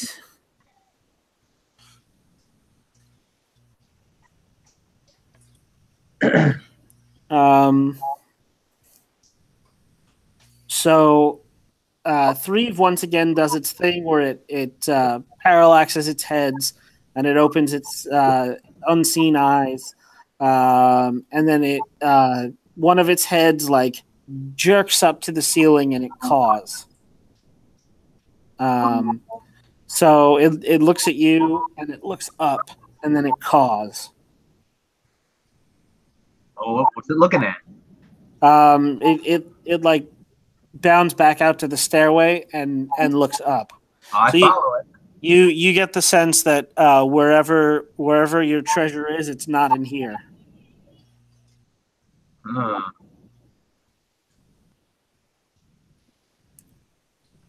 And he's just kind of standing at the stairs, looking up. Yes. I'm gonna yell from where I am. I'm gonna yell, "Threve, help!" It looks down and it caws. Give me a roll of Threve's loyalty because you are asking it to do something dangerous. Okay. It's a 9 total. Okay, so I pick one. Either I decrease the follower's loyalty by 1, they complain loudly and demand something in return. Caution, laziness, or fear make them take a long time. So I'm going to say that Threve looks down at the sound of your voice and starts to like bound down the stairs and then like gets a sense of what's down there and just starts like hesitating. So it's making its way down, but it's not exactly excited to go there. Okay. I'm going to keep following it. It's obviously heading toward my treasure.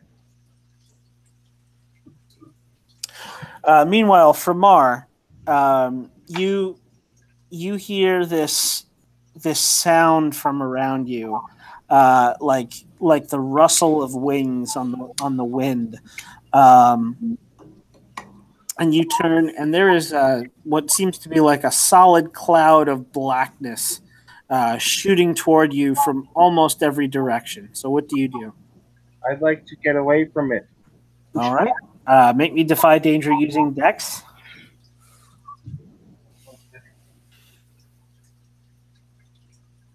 10. Okay, you run down out toward the stairs, and you hit the deck as a cloud of something flies over your head and begins spiraling down into the blue abyss below. And you see that as they like curl downward, whatever these things are, it does seem to be like a somewhat close relative of Threve's. Their wings catch fire and they burn up shrieking. Well, that's mildly terrifying. Had I put on the gauntlet already, or what? Yes, you've got the gauntlets.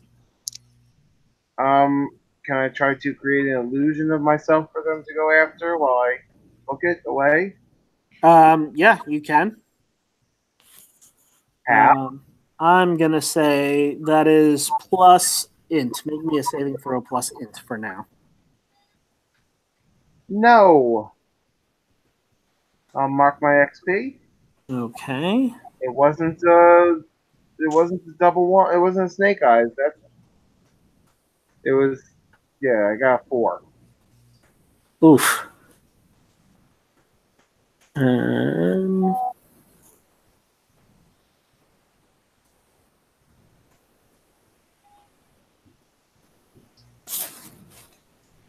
All right. So these things like come rushing back at you, and they're coming from below. So your only option is to you can like try to stand your ground somehow. The illusion magic doesn't quite seem to be kicking in. You do see like the faint outline of someone about your height and build, but you get the feeling you need to need like calm and concentration to do it, and you are not calm right now. No. So you can either like stand your ground against these things, or you can book it the hell back up the stairs and wish your friends the best of luck. So what do you do? Shoot. Well, Framar has always really been most endings for his own personal gain. So I guess he's going to be trying to book it. Okay. So Coward. good luck, fellas. And then you run up the stairs. I'm not even going to make you roll for that. You just run and put as much distance between you and the rest of them as you can. You hear the laughter of this. Oh, that's good. He abandoned his friends. That's rich. And that is the thought that follows you up the stairs, but you get away. Mm-hmm. He may at some point feel bad for it and do something, but at the moment he's acting on his own needs. We'll see what happens. All right. Meanwhile, Quintus, you are making a run for that cabinet, so that counter. So make me saving throw plus dex. All right, and I got +2 forward. Okay, I rolled a 5, which brings me up to 7. Okay.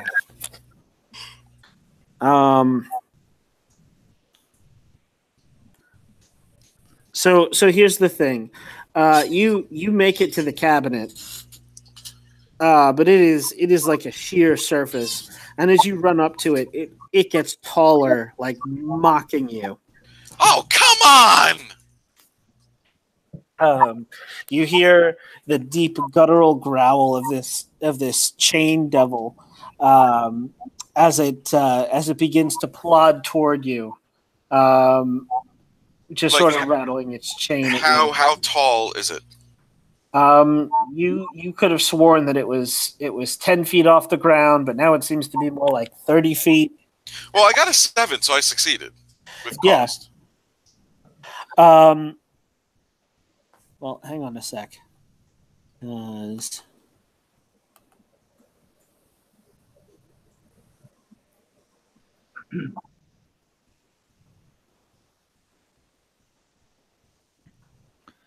So you're there. You're at the base of this thing. The tough choice that I'm going to give you is you can get to the top, but you're going to need to lure this demon closer because it has like very like rough-hewn skin, scarred flesh. You think I need to climb the demon. You need to climb the demon, or I don't get close enough. It's meant to tantalize you. You know, it's you're literally in hell. Shadow of the Colossus, man. Yeah, no, I'm gonna let the demon get closer so I can climb him. Quintus, I have an idea. Just distract it for a little while. Okay, I think that's done.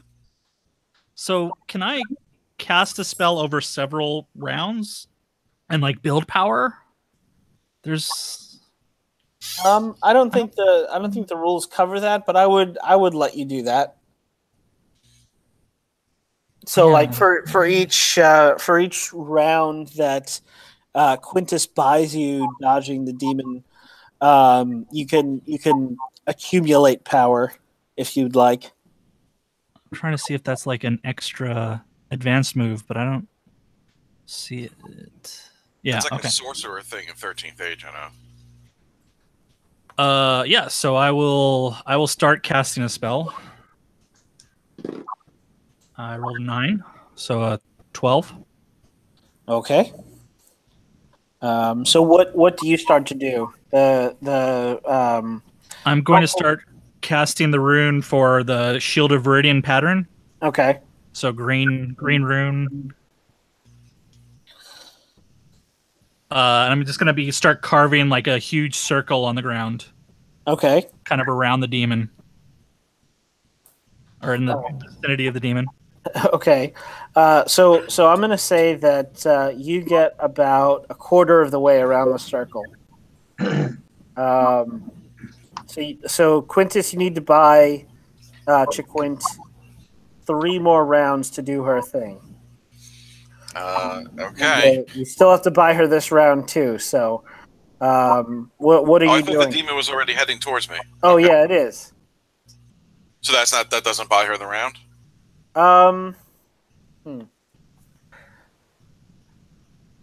Well, here's the thing. I'll let you go with the first round. She's trying to like inscribe, I guess, some kind of a binding rune around it, so that it can't get out. At least that's what you're thinking. You need to keep it distracted and in one place while she does that. Right. Okay. Quintus is. Let me just look at my moves and see if I have anything. Nope. Does not help at all. I'm gonna dance. Okay. So make me a saving throw plus charisma. So I was gonna ask if I could use charisma. Okay. That's a 4. Nice.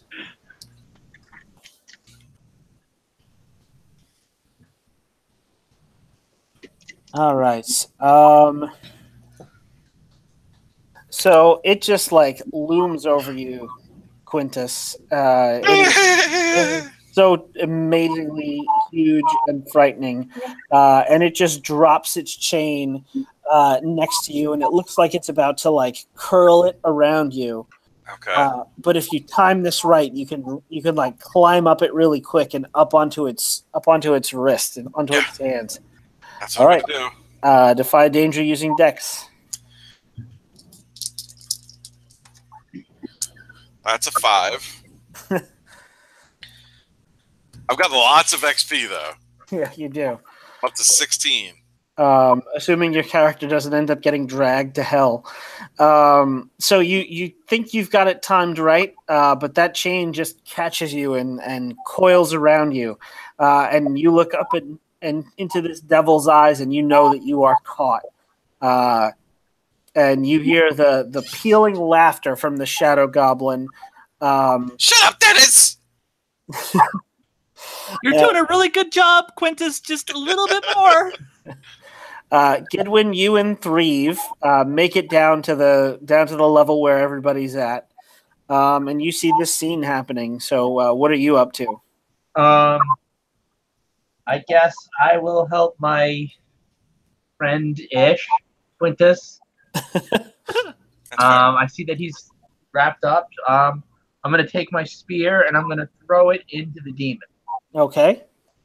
What am I rolling, my Dex for that? Or do that's Dex because it's shoot or throw. All right. I rolled a 6, so I got a 7 because my Dex mod is 1. Okay. On a 7 to 9, you inflict damage after resolving one of your choice. So you can mark off 1 ammo, which you have a spear, so you wouldn't be able to use it until you retrieve it. That would make sense. Just winged him, roll damage, and use the lower roll, or you attract unwanted attention. I'll say that I'll take. Well, if I lose 1 ammo, I can get it back at the end of the fight, right? Yes. Then that's what I'll do. Okay. And I'm also going to spend a point of my medal to inflict the stun condition on it. Okay. Which for 1 turn. And Nice. my damage is 1d8. 2. Okay. Luckily, it only has 2 hit points. Yeah. No. You It's throw a your glass cannon. you throw your spear at this Probably thing. got 3. And it just bounces right off its hide without penetrating or anything. You feel like you got like a really good throw in, and it just glanced off. Don't forget that this tip of the spear is made out of a demon's tooth. And adamantium. Just don't forget it stunned him next turn.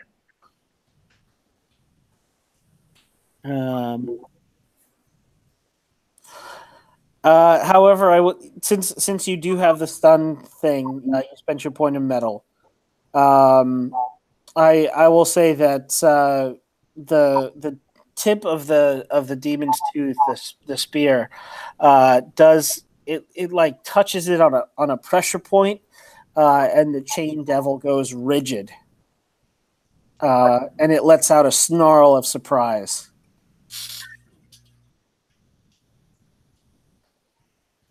Ow! You poked me. Who pokes someone? Yeah, basically. Framar, you managed to make it back up the stairs. Whatever the hell was chasing you seems to have subsided, and you run up into the waiting arms of Shannon. And she's like, "What's going on down there? I felt the line go slack." Well, there's a lot of shadowy, birdy, flamey things that tried to attack me, and I would not let them. So now I'm here with my treasure. Oh, well, what about the others? They are not here with their treasure. They're still down there, it would appear. Bestulman is sitting there, and he looks at you, and he goes, "You're a coward."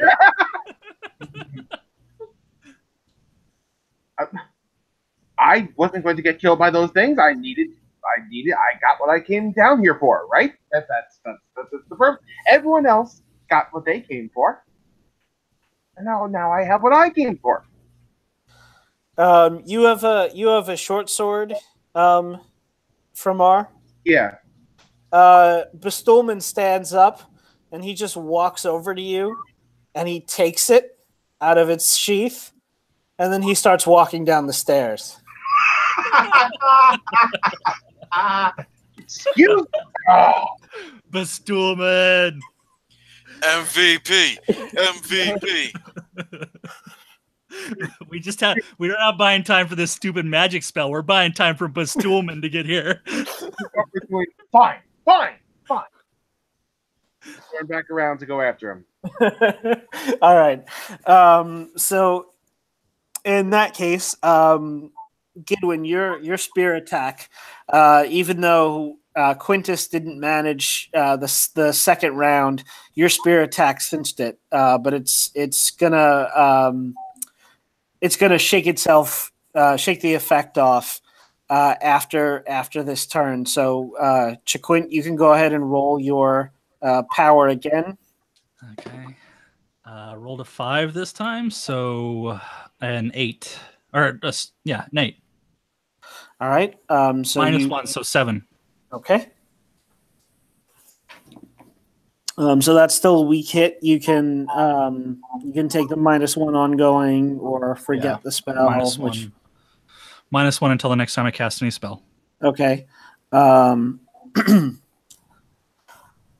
And then you can accumulate power as usual. You get about halfway around the thing.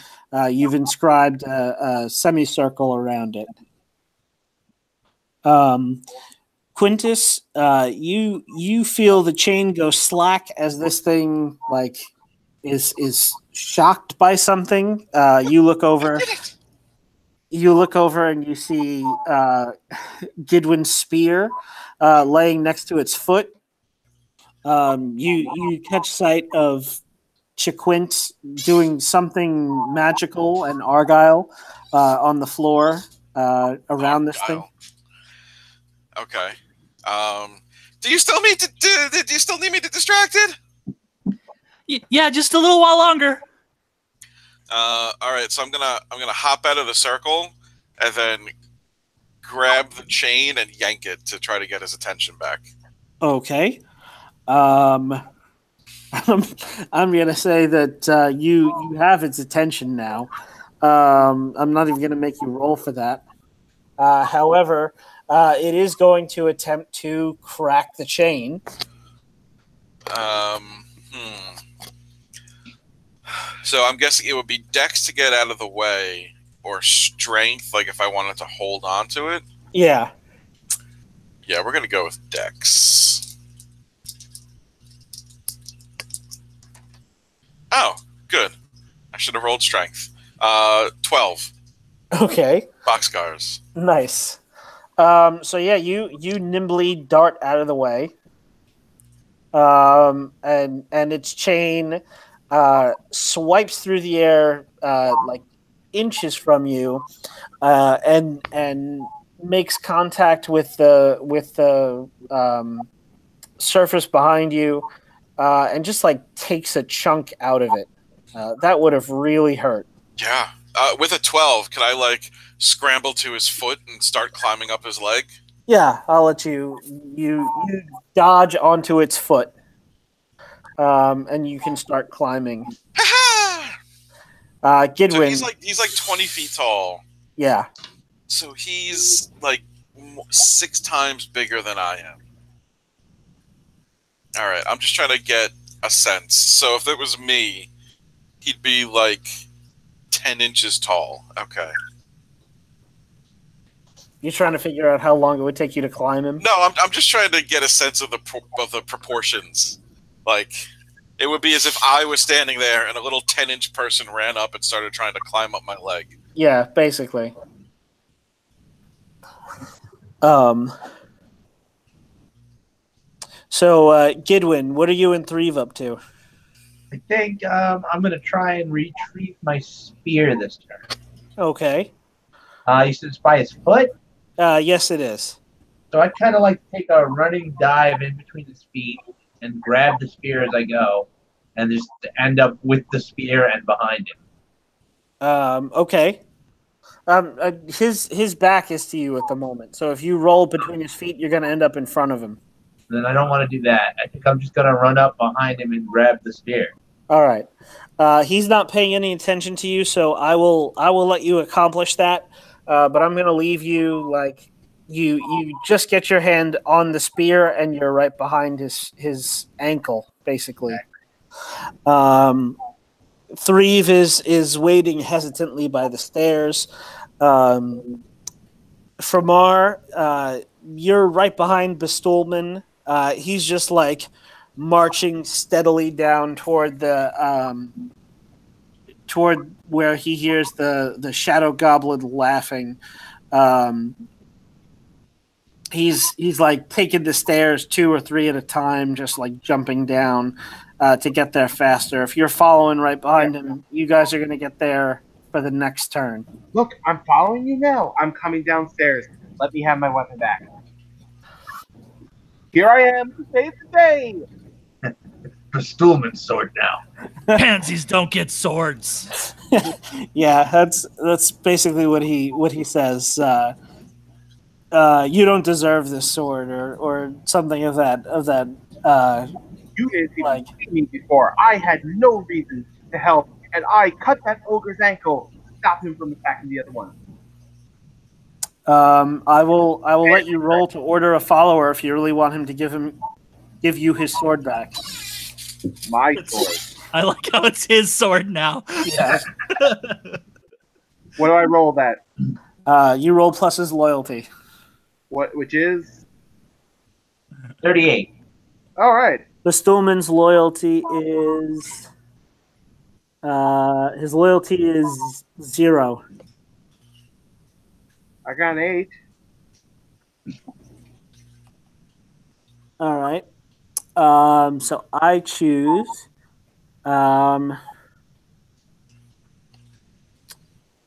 He either decreases his loyalty by 1, he complains loudly and demands something in return, or. All right. So what I'm gonna say is, if you want, he just like stops and turns to face you, and says, "If you want the sword so damn badly, then do something with it." And he holds it out to you.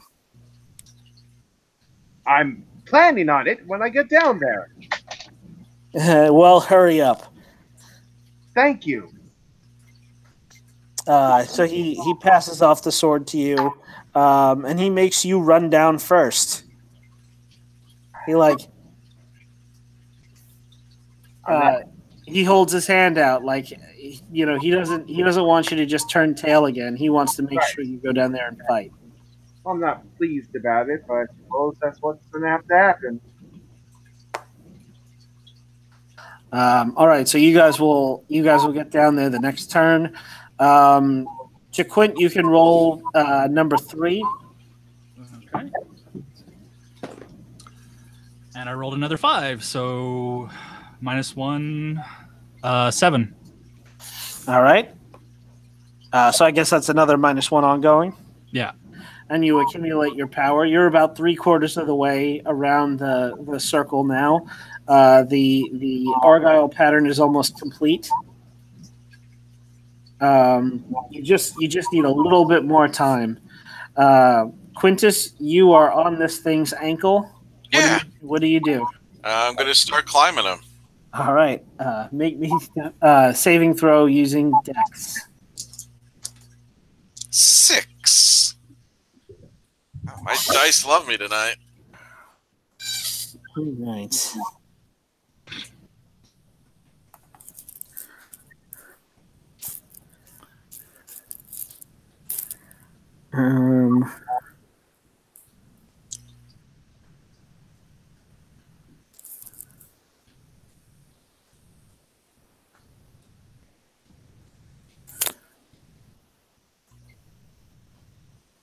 All right. So Quintus, you start to climb up this thing's leg, and you realize just about the time you get up to its waist that this is hell, and this whole thing was meant to tempt you. And this thing is basically a trap that was set just for you to make sure that you get what you deserve, and you are not intended to escape this. Cool. So your penalty is ennui.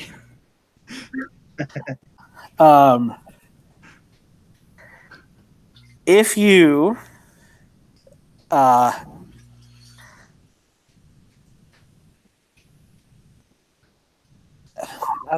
trying to think of how to phrase this.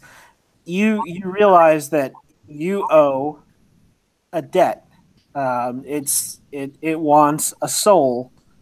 Doesn't necessarily have to be your soul, though.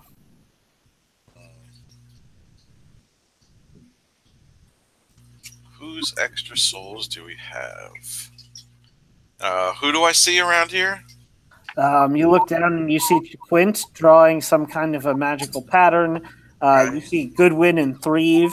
And I will say that about this time, Framar and Bestulman come down onto the landing. Don't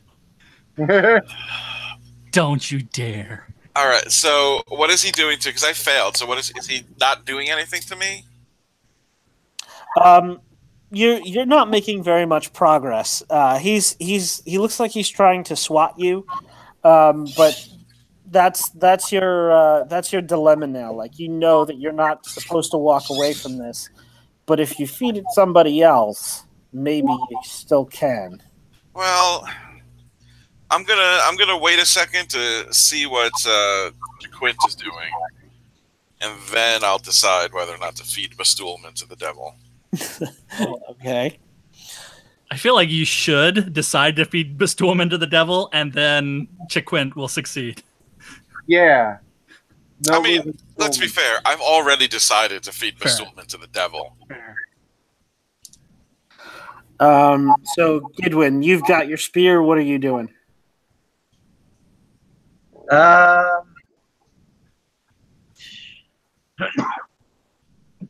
think I'm just going to stab it in the ankle that I'm standing next to. Okay. So go ahead, roll plus strength. That is 9. All right. D8 for damage. 8. All right. So it howls, and this time you actually heard it. Yeah.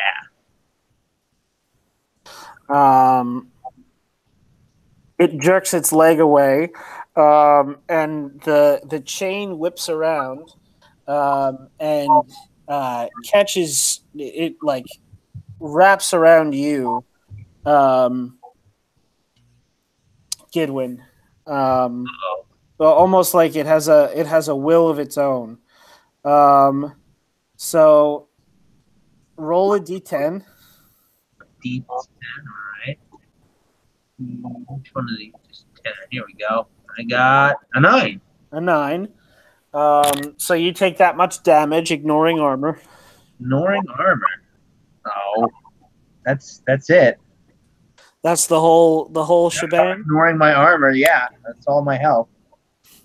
Wait, don't Welcome forget to the that club. magical armor I put on him earlier. Oh, It was that's right. That's Operation still. Free. I'll let you count those points. Yeah. So the magic. What about the armor that I got for running haplessly into? That was until I'm incapacitated. So do I have that too? Yeah, I'll let you. All right. So then I'm at 2 hit points. Okay. So it hurts a lot when this thing wraps around you, and you are now in its clutches. Quintus, you see this. Uh-oh. Ah. And Chiquit, you can do your last roll now.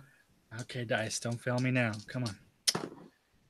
I rolled a 7. Oh man, I almost got to be Bestulman. 10 minus 1, so 9. You still could be. Nice. So you can gather your power for one last round. Framar, what are you and Bestulman up to?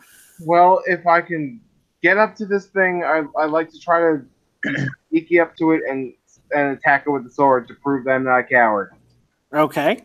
So you can run up and give this thing a good old stab. Oh, wait a minute. Better idea. Like, lay of the land. Can I see, like, what does it look like is going on to me?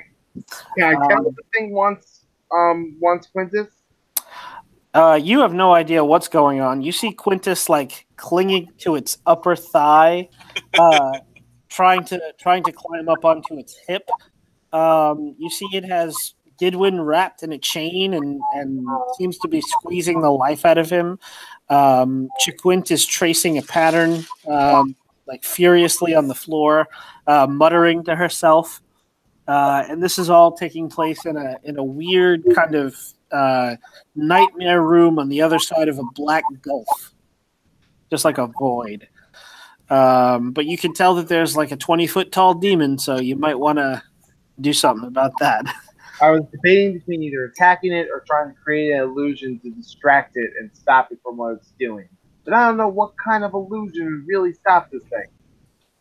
A 21-foot tall demon. Yeah, I mean you could try.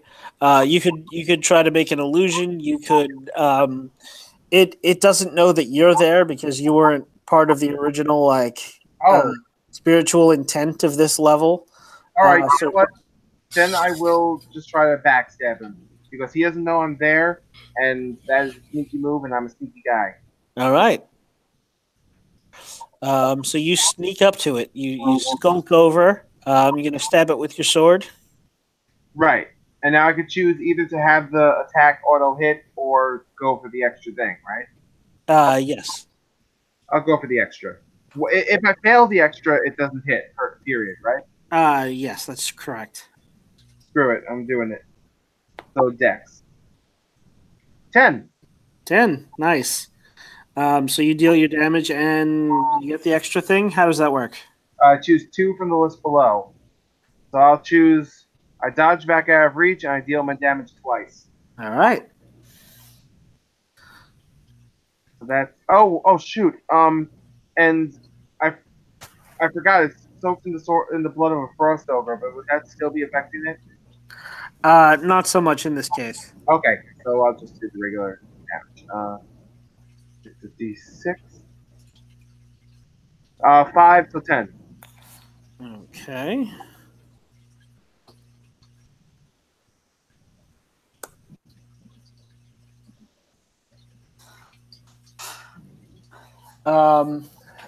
So this is what you see.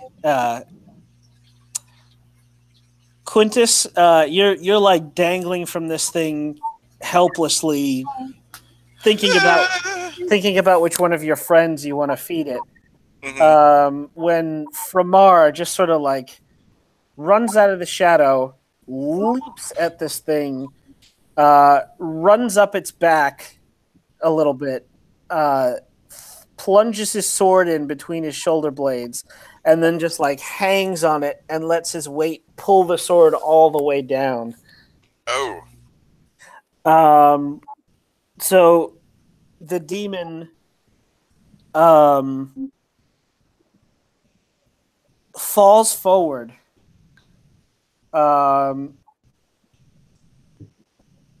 Gidwin, the chain goes slack just as you complete the circle, Chiquint, and your rune flashes with power. So what effect do you want this to have? Healing did win. I say, no, too much power built up. I kind of needed something to focus this into. So, Gidman might not be big enough. And so I'll maybe grab Quintus and Gidwin and focus the power into them. Okay, Quintus, you fall from this thing as it's falling forward. Gidwin, you are also still wrapped in this chain, but it's slack now. So what are you doing by shoving the power into them? 7. So I had 28 points saved up. Oh God! So maybe instead of the binding magic, I'll switch it up into a healing magic. I'll shield their life force. All right. You just throw up a big old shield. So Viridian shield of the Viridian pattern. What else could I do with it? You know what?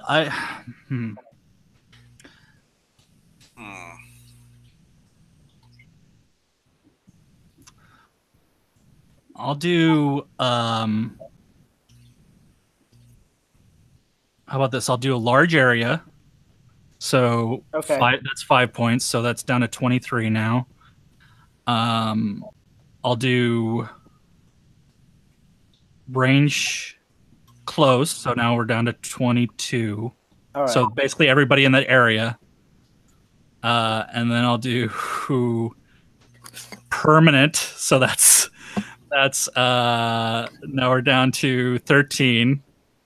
And it'll be historic, whatever it is. So maybe I'll imbue them all with like an armor point that lasts forever. Okay.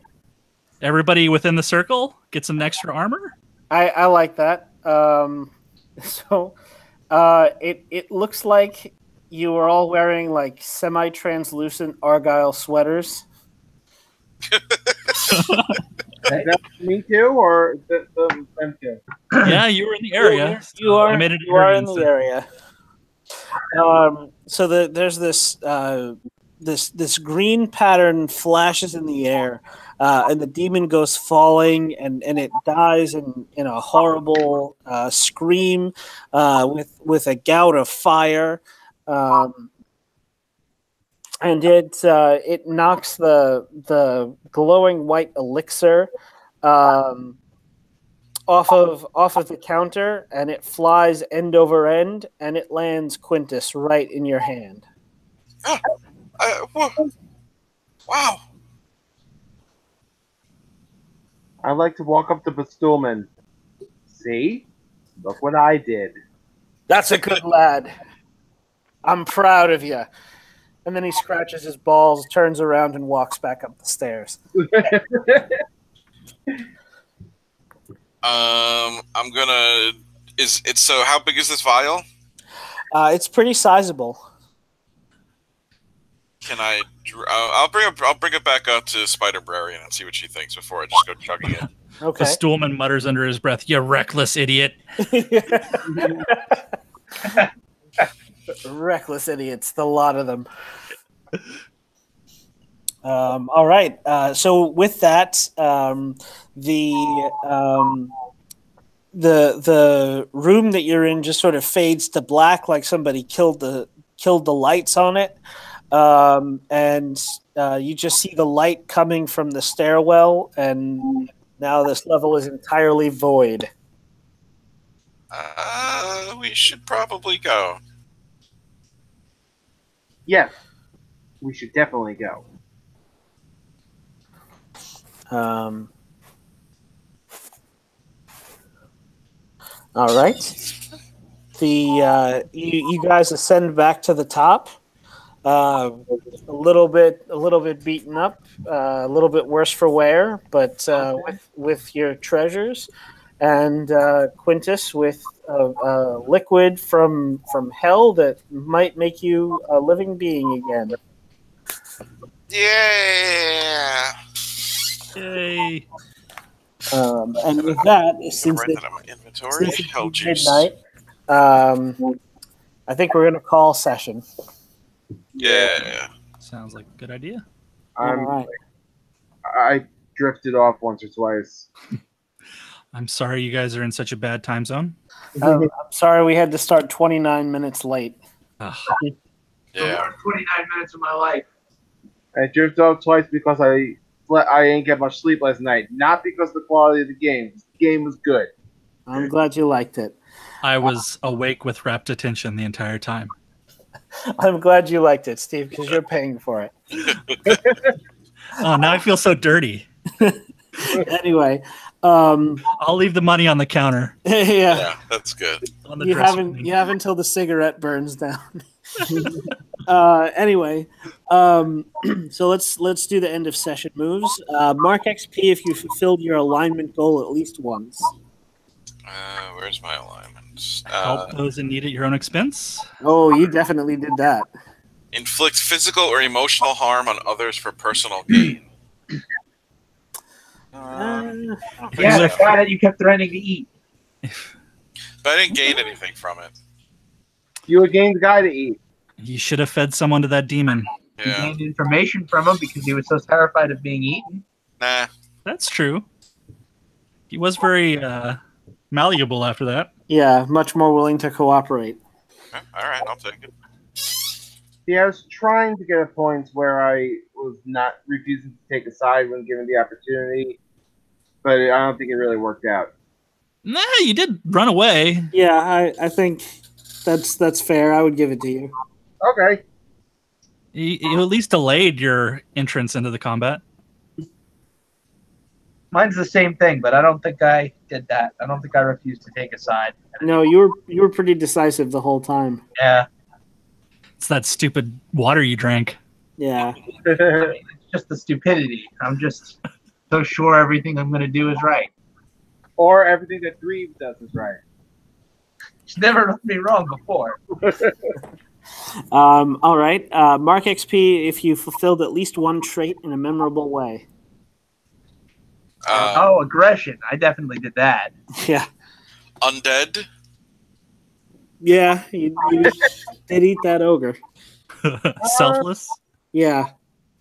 I mean, I was kind of curious in, what do you call it, going straight through the stairs without even trying to, think, is this the right thing when we were first going for the treasure? I don't know. Would it count? Yeah, I'll give it to you. Okay, so fighters get to mark XP if they defeated a worthy foe. I defeated a foe. That's true, you did. All right. If you're a thief, mark XP if you deceived or stole from anyone. I stole that book, and I also got my gauntlet. Yeah? Did I steal the vial, or did I just get it as a spoil of that thing dying? I would consider that stealing it. Okay. You killed it so you could take it. That's step. theft and murder. If you're a magic user, mark XP if you discovered something magical. I mean, this whole like The dimension. Yeah, that's very true. So you can mark XP. Then Hey, answer. I discovered that dimension. It was hell. Oh, well, I mean, on the treasure dimension. Oh, okay. Then answer the following questions as a group. For each yes answer, everyone marks XP. Did we learn something new and important about the world? Yeah, that there's a treasure dimension. Also, we learned about the fountain, which will help us take down the cult of Fesseroth. Okay. We learned about the different cult members, like the casters and the crystal guys. Oh yeah, the acolytes and the conjurers. Yeah. I will give that to you. Did we overcome a notable monster or enemy? Yes. Yeah. Oh yeah, you did. And did we loot a memorable treasure? Yeah. I think so. Yeah. Yeah. You Yeah. guys got all the XP this session. Yep. And then I'll give you each a point to give away. I nominate Bestulman. Yeah. I will give my point to Chris. Yes. Take that, suckers. I'm gonna give mine to Eric for killing that demon that wanted to drag me to hell. Yay. Good job, Eric. I'm going to give mine to Steve for the awesome spell at the end. Yeah. So what did that spell do to us again? It gave everybody an extra point of armor. Cool. Yeah, actually, you know what? You can get my experience for that too. That was good. So you're retracting your experience from Oh, Eric. No, I didn't give it to Eric yet. Oh, I gave it to Eric. oh. So Although I'd like to give mine to Eric. Never mind, I'm giving it to Steve. That was a good idea. There we go. All right. Now that that's settled, you guys can proceed through to maybe hopefully defeating the cult of Fesseroth. yeah, and finding the shiny, shimmering shiny rock. Yes, the last magic item that is protected by the rock fist. Hans Gruber has it strapped behind his back or whatever. How much XP is it to level up? I'm probably there by a lot. Yeah, I think I am too. yeah. I just closed the sheet. It's more than in Dungeon hang on. World. When you have XP equal or greater to 10 plus 5 times your current level. Oh, all right. Well, I do have enough, but just there. No, I'm 20. not there yet. All right. I have enough to level up.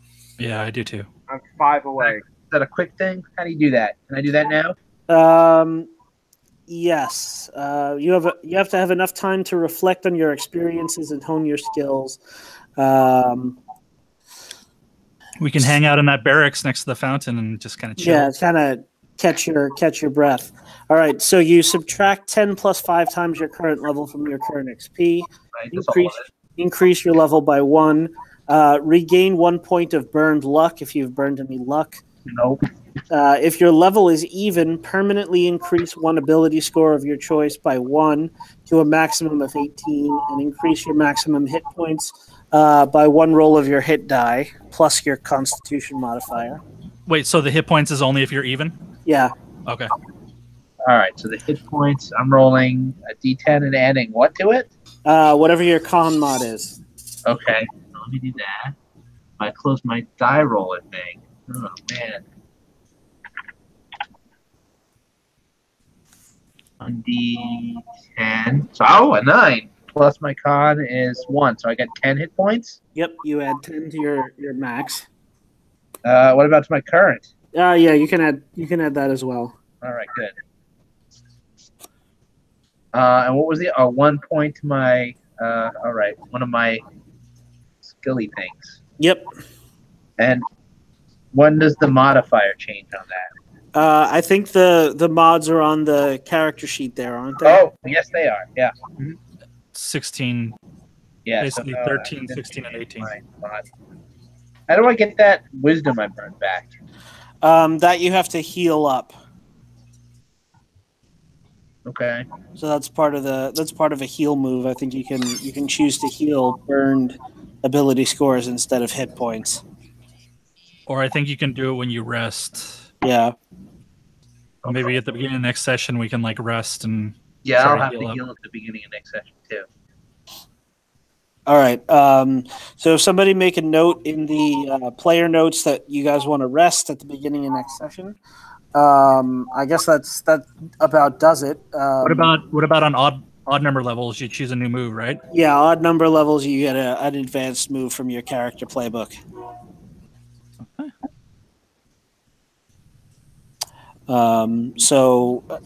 Thoughts, questions, comments, suggestions, anything you'd like to see more of or less of? More bestowment. Always Yeah. wants, woman. Bestowman was awesome. It was great. Really enjoyed it. Glad you guys liked it. I will be sure to keep Bestolman crazy and awesome. Yeah. As long as he's constantly doing the opposite of whatever he did before. Yeah. Love that just moment of clarity for him. That was fantastic. Was that a moment of clarity though, or was that? I mean, you could read it that way, but Yeah. I think one of my favorite phrases applies here. Even a broken clock is right twice a day. there you go. All right, and I guess we'll see you guys next month. Oh, that's right. I got to take us out. I have the power. This broadcast doesn't end until I say so. Chris, disconnect his internet. Damn it, he is a lot closer to the router than I am. I think he's still going to manage to hit the stop button before I can get to the router. Good night. Bye.